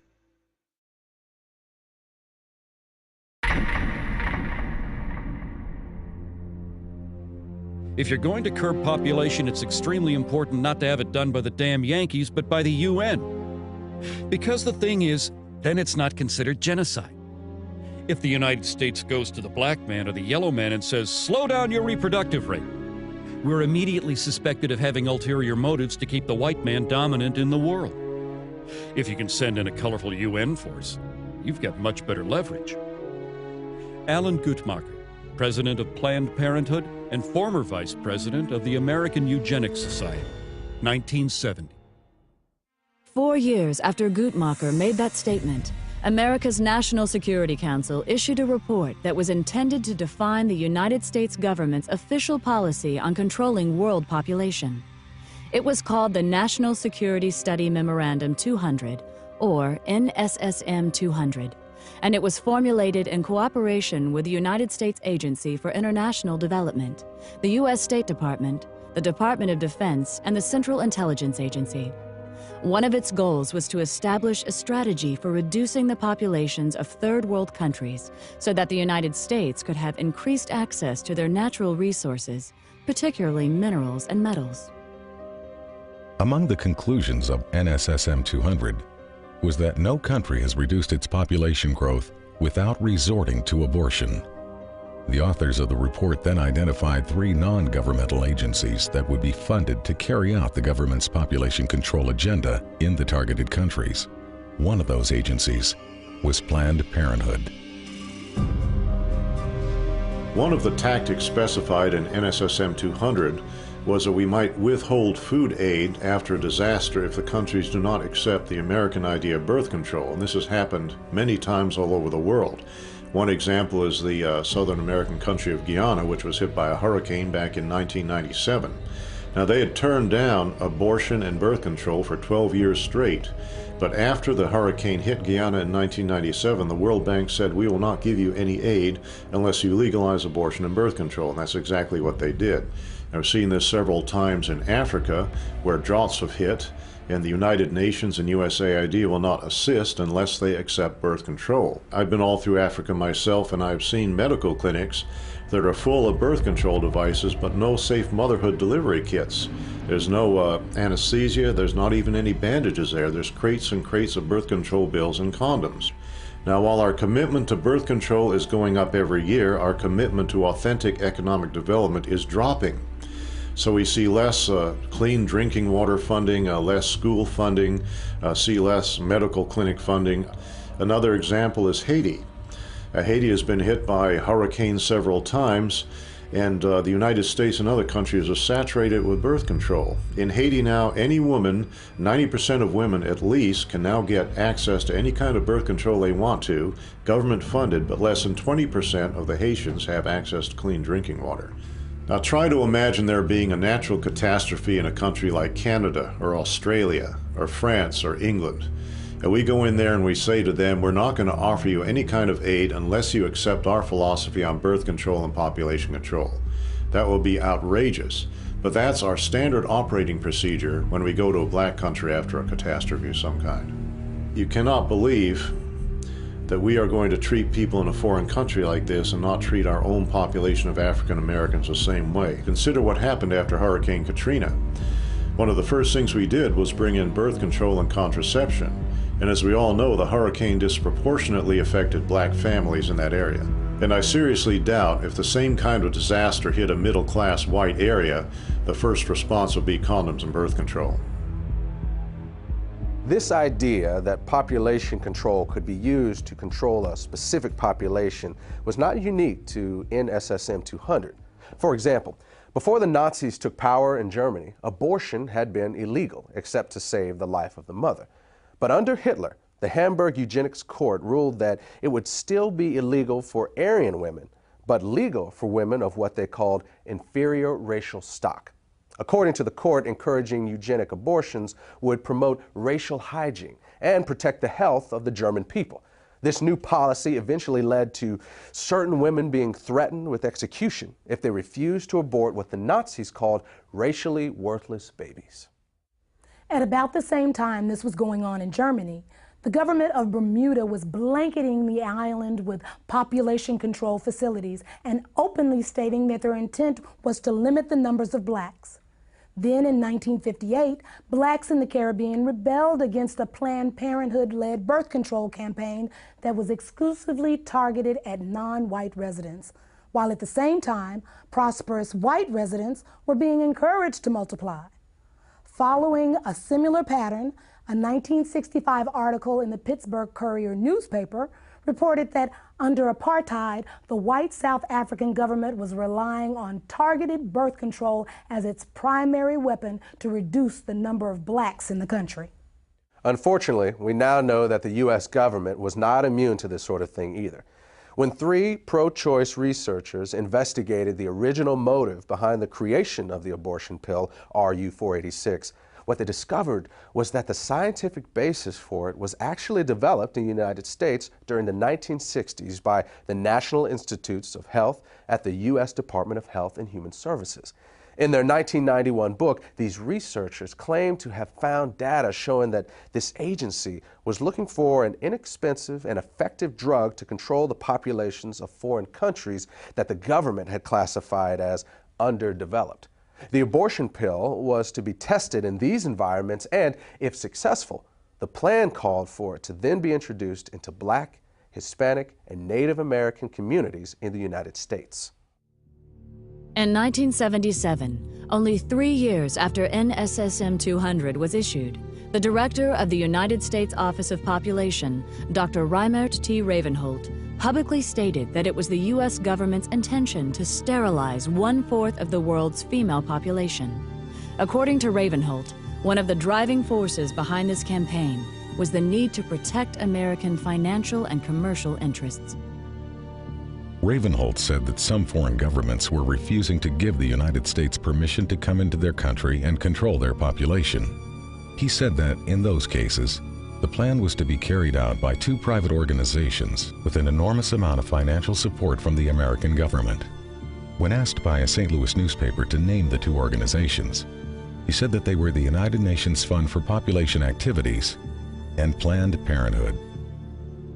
Among government officials who supported the Ravenholt philosophy of using American intervention to control the populations of foreign countries, perhaps the most powerful were Republican President Gerald Ford, Vice President Nelson Rockefeller, and Secretary of State Henry Kissinger. In the mid-1970s, while serving as foreign policy advisor to the Ford-Rockefeller administration, Kissinger personally helped Planned Parenthood set up an abortion counseling program for Vietnam refugees who were being housed at Camp Pendleton Marine Corps Base in California.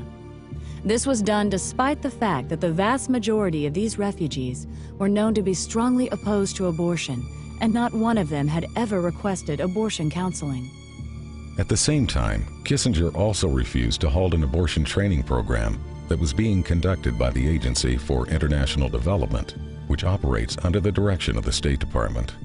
Kissinger allowed this project to continue despite numerous complaints that it was in clear violation of U.S. law that specifically prohibited American foreign aid funds from being used for this purpose.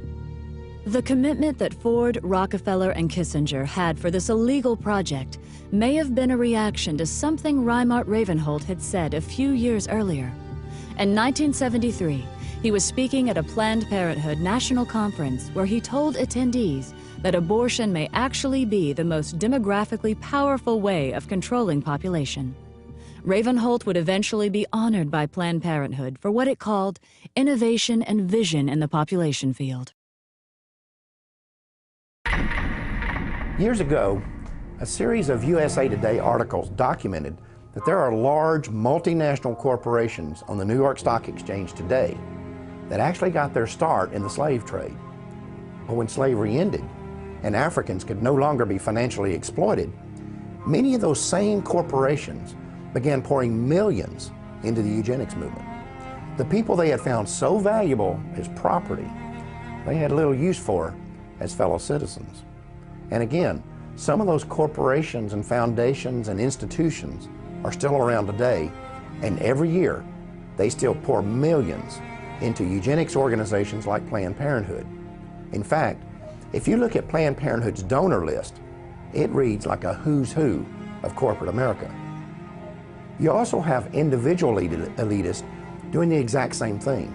People like Bill and Melinda Gates, Warren Buffett, Ted Turner, and many others have used their own personal fortunes to make sure that the eugenics movement never runs short of money. Of course, if you confront these people or these corporations about their support for organizations like Planned Parenthood, they'll tell you it has nothing to do with eugenics. And if someone is naive enough to believe that, that's fine. But to me, it's like someone saying, yeah, I give a few $1 million a year to the Klan, but I'm not really a racist. After the abortion pill RU-486 was approved for sale in the U.S., the controversy surrounding it kept the abortion lobby from being able to find an American company to produce it. That forced them to look for a foreign manufacturer. And after an 8-year search, a company owned by the Chinese government agreed to manufacture the drug for the U.S. market. The company's management made the decision after the Rockefeller Foundation agreed to provide financial backing for the project. There's also another connection between Rockefeller and RU-486. At the end of World War II, the German chemical manufacturer IG Farben was identified as the company that supplied the gas used in the Nazi concentration camps. The gas was called Zyklon B, and evidence later showed that Farben's executives knew how it was being used. In fact, evidence was uncovered to indicate that Farben engineers had actually designed the gas chambers. This led to some of them being tried at Nuremberg for crimes against humanity, including genocide and slavery.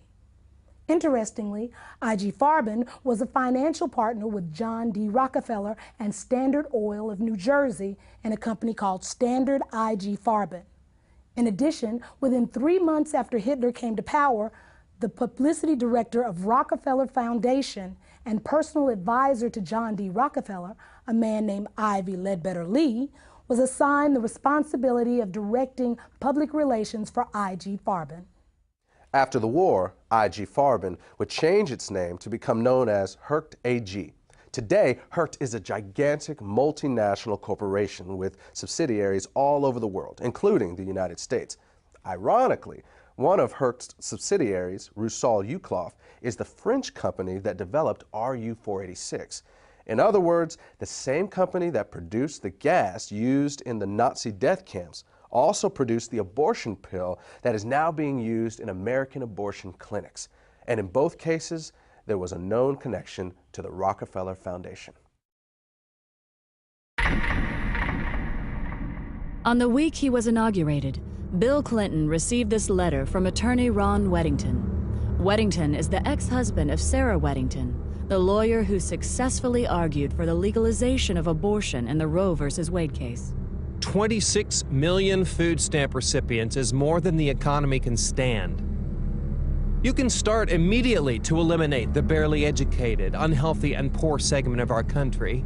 No, I'm not advocating some sort of mass extinction of these unfortunate people. Crime, drugs, and disease are already doing that. I am not proposing that you send federal agents armed with Depo-Provera dart guns to the ghetto. You should use persuasion rather than coercion. Our survival depends upon our developing a population where everyone contributes. We don't need more cannon fodder. We don't need more parishioners. We don't need more cheap labor. We don't need more poor babies. 2 days after being sworn in as president, Bill Clinton issued an executive order that allowed federally funded agencies to refer low-income women for abortions. He also directed that American dollars could be funneled to organizations that promote abortion in foreign countries. The Aid to Families with Dependent Children program is the worst boondoggle ever created. When a sullen black woman of 17 or 18 can decide to have a baby and get welfare and food stamps and become a burden to us all, it's time to stop. Dr. Edward Allred, abortionist, 1980. Edward Allred is the owner of one of the largest chains of abortion clinics in the United States. Not long before Allred made this statement, The Los Angeles Times had reported that his California facilities were handling referrals made by Planned Parenthood. Even as late as the 1960s, the wealthy elite who made up the eugenics movement never tried to hide the fact that their agenda was driven by financial considerations as much as it was driven by the desire to create racial purity. A good example of this was seen in 1967 when eugenicist and Nobel Prize winner Dr. William Shockley caused a national uproar when he stated that it was a waste of taxpayer money to create better schools and welfare programs for what he called ghetto Negroes. He claimed to have research showing that people of African descent are genetically inferior to whites in intelligence and simply not smart enough to take advantage of programs designed to help them. To save taxpayer money, he proposed that the U.S. government implement forced birth control to lower the reproduction of the inferior classes and then issue certificates to become pregnant that would be sold on the New York Stock Exchange. Shockley was a National Committee member of Planned Parenthood and a featured speaker at least one Planned Parenthood conference. When Florida abortion clinic owner Joyce Tarnow appeared on a local talk show, she gave the following reply when asked what America should do to help impoverished nations that are facing starvation or other natural disasters. Time is running out for us. In 1968, Dr. Paul Ehrlich wrote The Population Bomb. And in that book, he stated a thesis that what we should be doing is helping those nations that have a reasonable chance of being able to produce their own food supplies. Those that cannot do that for whatever reason, those people have to just sink or swim on their own. And what we do is try to help those societies become self-sustaining that have a chance to learn how to fish in order to feed themselves. Wait a minute. Are you I just want to make sure this is clear. Are you advocating, or was he advocating, basically writing off people that have no hope of ever because of the climate or for whatever problems of feeding themselves? Sort of like survival of the fittest? Or... Right. And the thing is... You agree with that? Yes, I do. The more people you help to survive, the more people are going to be reproducing and having children beyond what we can reasonably hope to have so that we can educate and house and feed these people. When Joyce Tarnow retired in 2004, she told a local newspaper that she had tried to get as many people sterilized as are in my way. She also restated her views on foreign aid, saying that the United States should help those countries that can prosper, but let the others wither on the vine. Citing Haiti as an example, Tarnow said that the Haitian people should be made to stew in their own juices because they had destroyed their environment. In order to really understand the role money plays in the eugenics movement, it is important to keep in mind that its original mission was not to make a profit, but to eliminate a group of people that the elite saw as a financial burden because of things like welfare, crime, taxes, and so forth. And when you look at the wealthy individuals and corporations that fund the modern eugenics movement, you see that this has not really changed. You also see that these people are willing to pay out big money to those who can carry out their agenda. And when Planned Parenthood figured this out, they volunteered for the job. The result is that money has been poured into this organization to the point that Planned Parenthood is now a billion-dollar multinational corporation that operates the largest chain of abortion clinics and birth control facilities in America. While much of Planned Parenthood's financial success has been because of donations from these wealthy individuals and large corporations, it has also raked in billions from you and me. In 2006 alone, despite having made over $60 million in profit, Planned Parenthood received about $350 million from the U.S. government. And in 2009, Planned Parenthood will receive approximately $1 million every single day from the American taxpayer. That's $1 million every 24 hours. That comes directly out of your paycheck and mine. Now, what you may find interesting is how your money is being spent. To give you just one example, we're going to show you part of a website that Planned Parenthood launched in 2008 called TakeCareDownThere.com. The clip is titled, "I Didn't Spew," and I warn you, many of you are going to find it highly offensive, and you're going to find it especially inappropriate for children, despite the fact that is exactly who Planned Parenthood created it for. As you watch this piece, remember, you helped pay for it.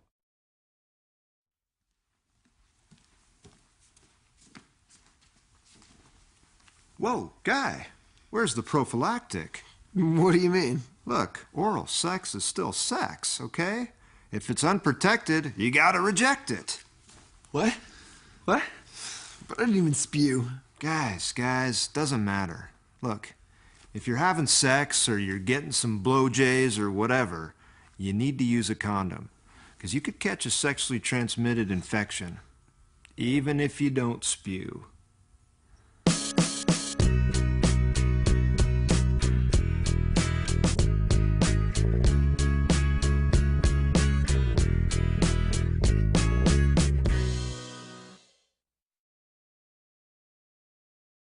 Now, does this clip say anything about how Planned Parenthood sees African Americans?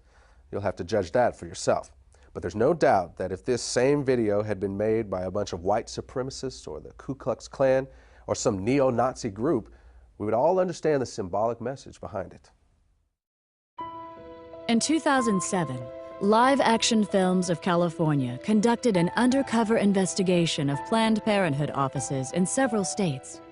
Under the direction of the organization's president, Lila Rose, the goal of the project was to determine whether Planned Parenthood officials would accept financial donations on the condition that the money would only be used to eliminate African Americans. The following clips are from the actual recordings of those conversations. When I underwrite abortion, does that apply to minorities too? If you specifically want it to underwrite an abortion for a minority person, you can target it that way. You can specify that that's how you want it spent. Okay, yeah, because there's definitely way too many black people in Ohio, so I'm just trying to do my part. Okay, whatever.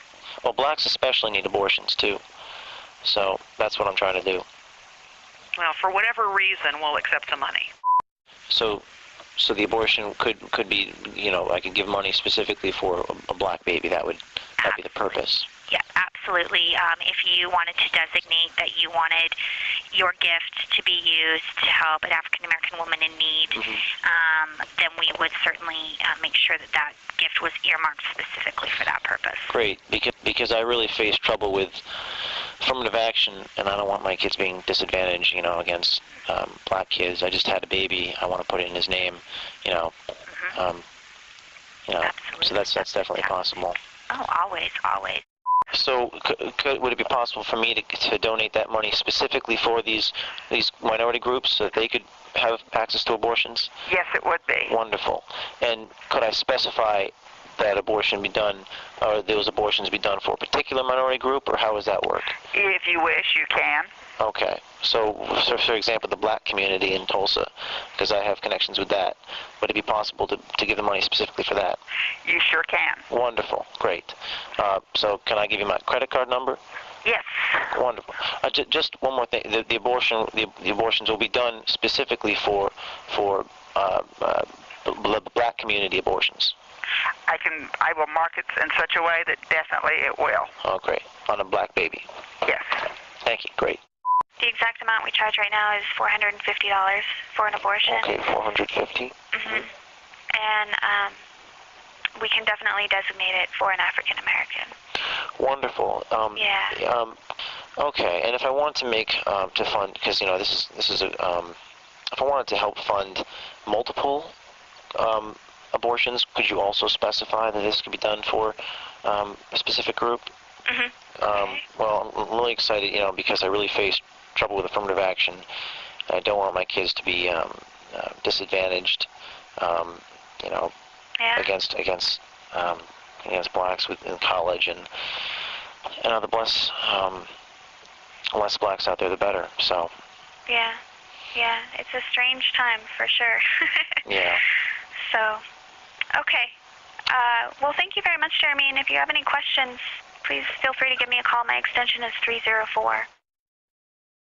When this material was released to the public, Planned Parenthood's defense was to claim that the employees who made these statements were not reflecting the organization's corporate position. But in 1986, Planned Parenthood's national president, Faye Wattleton, made the following statement during an interview on CNN. As a matter of fact, Mr. Dorn, and if I may finish, we have received contributions from people who want to support us because they want all welfare mothers and all black women to stop having children. What Ms. Waddleton was conceding in this CNN interview and what live-action films found in their undercover investigation was acknowledged years before by a previous Planned Parenthood president. During a speech in Philadelphia in January 1966, Planned Parenthood President Alan Guttmacher stated that some of his colleagues appeared to have racial motives for their involvement with the organization. Not surprisingly, one of Guttmacher's acquaintances later warned him that in the future, he should not be making comments like that in public. The person who gave that warning obviously understood that Planned Parenthood's racial agendas and attitudes are best kept out of the public.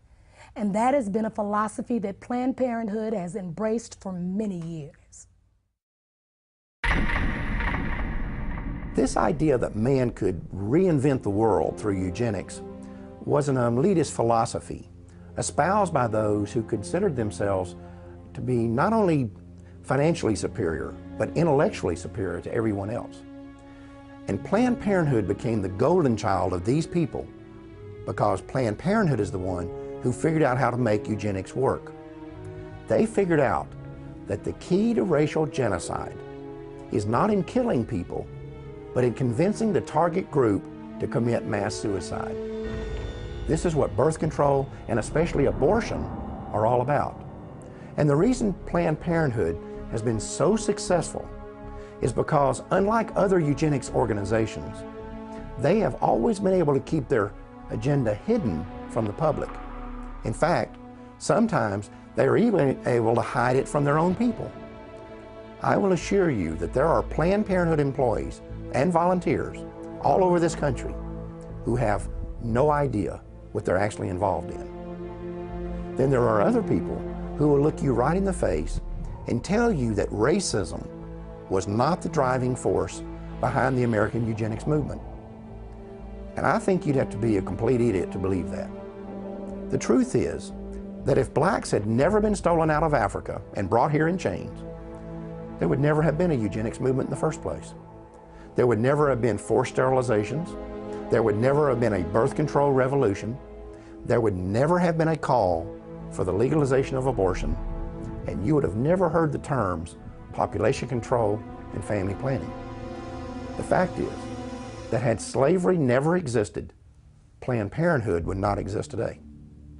We need to remember that over 60 years ago, a man who could today be called the father of modern-day eugenics proposed that population control clinics be concentrated in minority neighborhoods.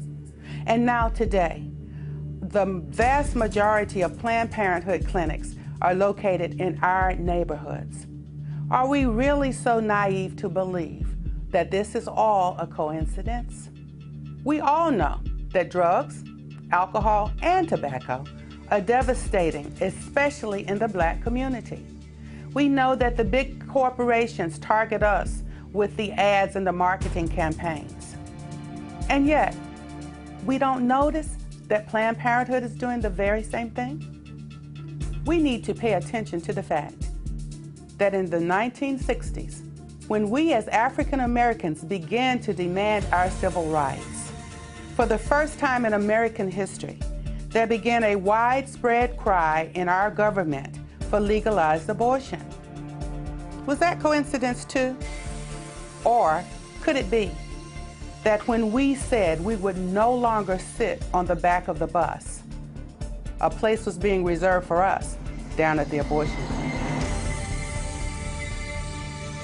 For most people, it may be hard to conceive that the ethnic cleansing going on today through legal abortion began with the fear of freed slaves. But as you have seen, that is exactly what happened. When colonization failed, Charles Darwin and Francis Galton were there to tell the world that people of African descent were just one small step above the ape. And white elitists embraced that philosophy, not because they had studied it and found it to be true, but because it gave them the permission they needed to wipe us out. And that launched a chain of events that quickly took on a life of its own. Every time one eugenics strategy failed, another was invented to take its place.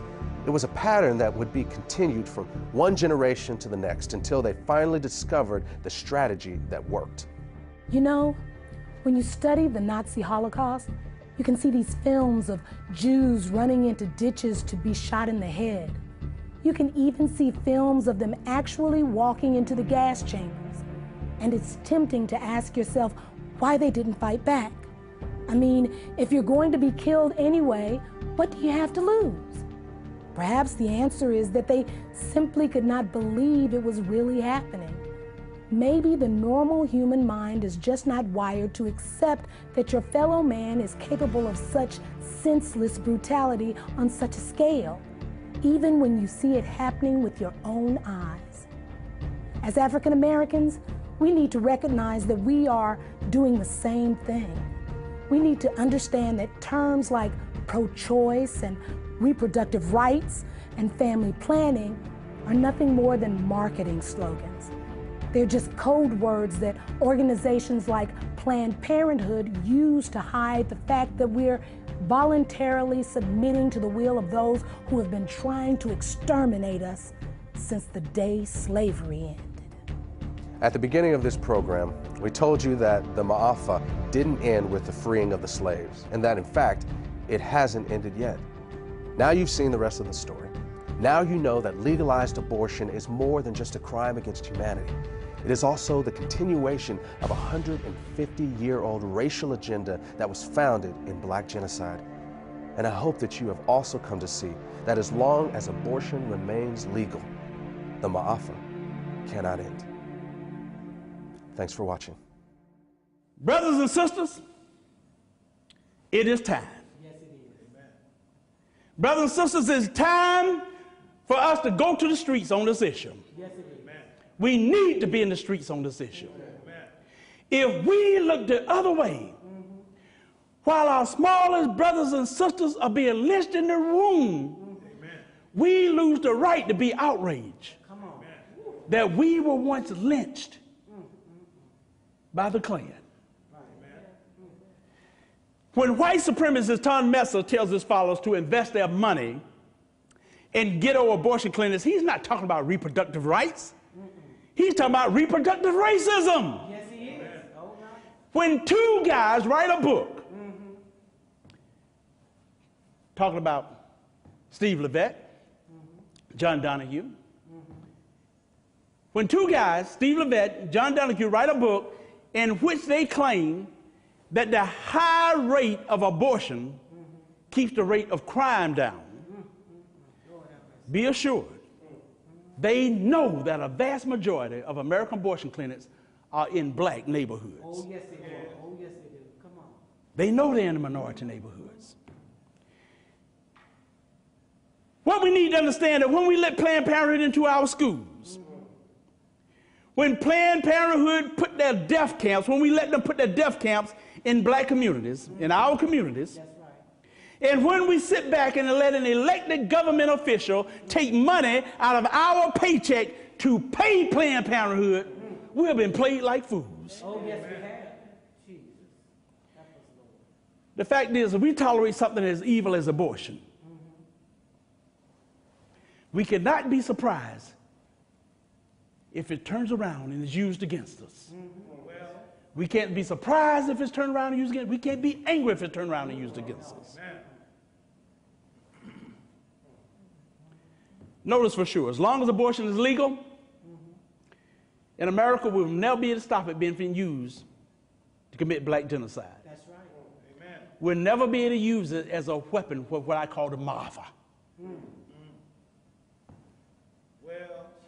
The fact is, if we tolerate something as evil as abortion, we cannot be surprised and angry when it's turned against us. Said that one, didn't I? You know it's easy, you know it was easy to spot the enemy when he was a redneck, toothless redneck. Probably spent about 3 years trying to get past the 4th grade. But today, our enemy don't wear white hoods. No, they don't. Come on, man. Today, our enemies wear a white lab coat.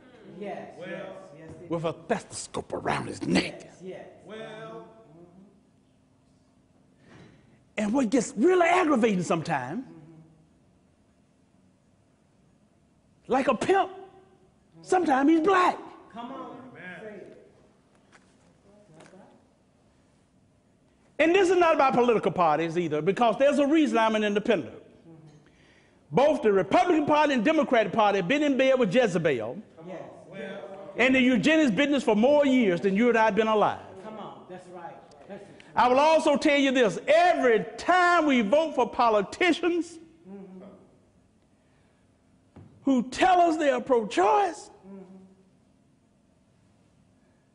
it's like we're spitting on the graves of our ancestors. Our ancestors did not break the chains of slavery. No, they did. They didn't escape the plantations and the cotton field just so we could actually then take power and give it to political people who are there to wipe us out. Jesus. That's right. Amen.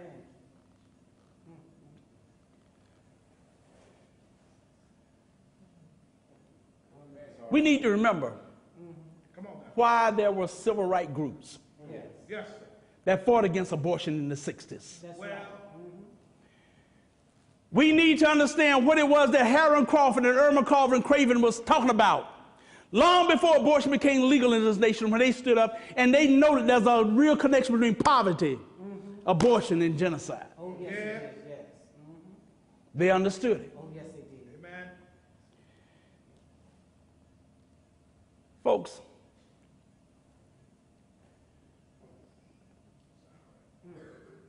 you know, it's time we looked at what's been done to our children. Come on now, Pastor. I had the privilege of meeting Mamie Till in Chicago years ago. Yes. She complimented us on what we were doing. Yes. And my heart was really moved sitting next to her and having this lady look me in the eye and tell me that. Because you remember Emmett Till, and we have to remember what happened. When he was beaten and bludgeoned so bad that most of the time people say, whoa, there's got to be a closed casket. His mother decided, no, no, no. She demanded an open casket because she wanted the world to see what they had done to her baby. That's right. Amen. That's right. And it's time we now look and not look away and look what has been done to our children in the womb. Yes, yes, yes. It's womb lynching. Yes, it is. Yes, it is. Yes, it is. Come on now.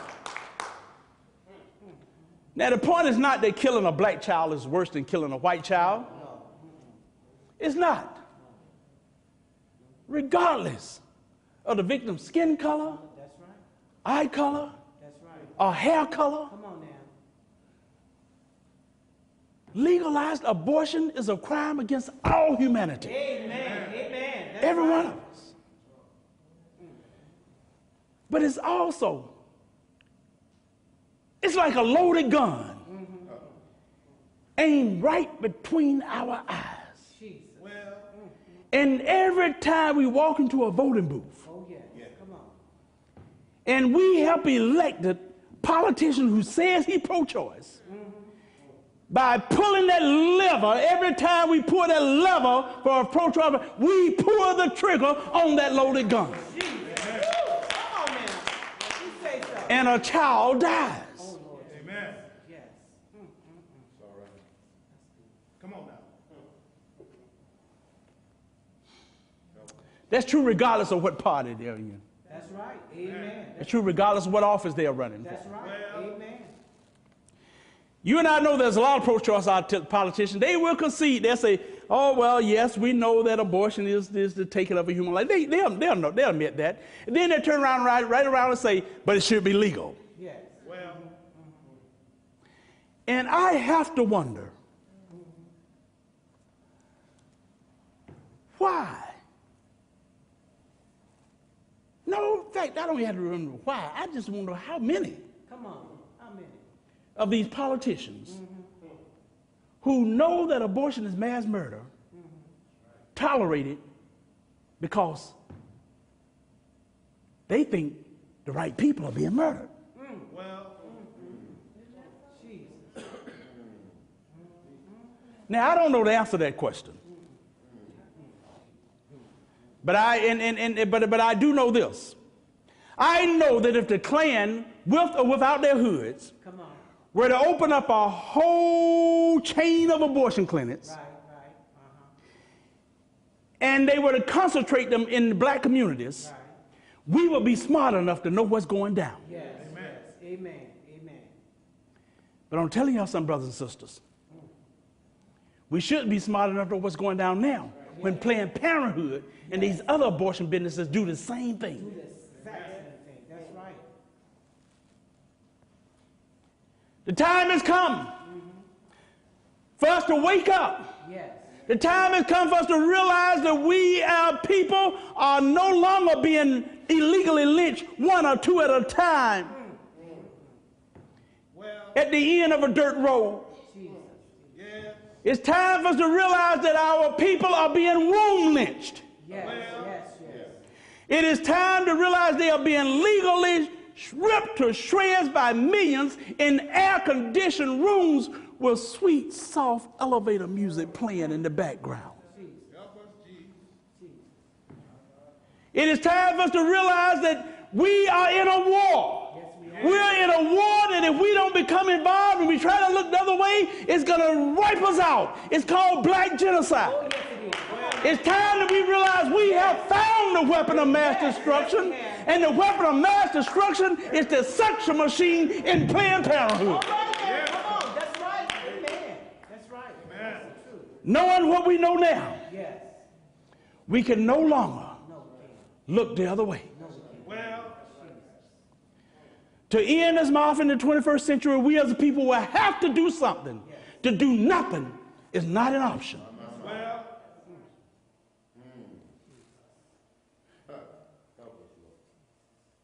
The only question left to answer is,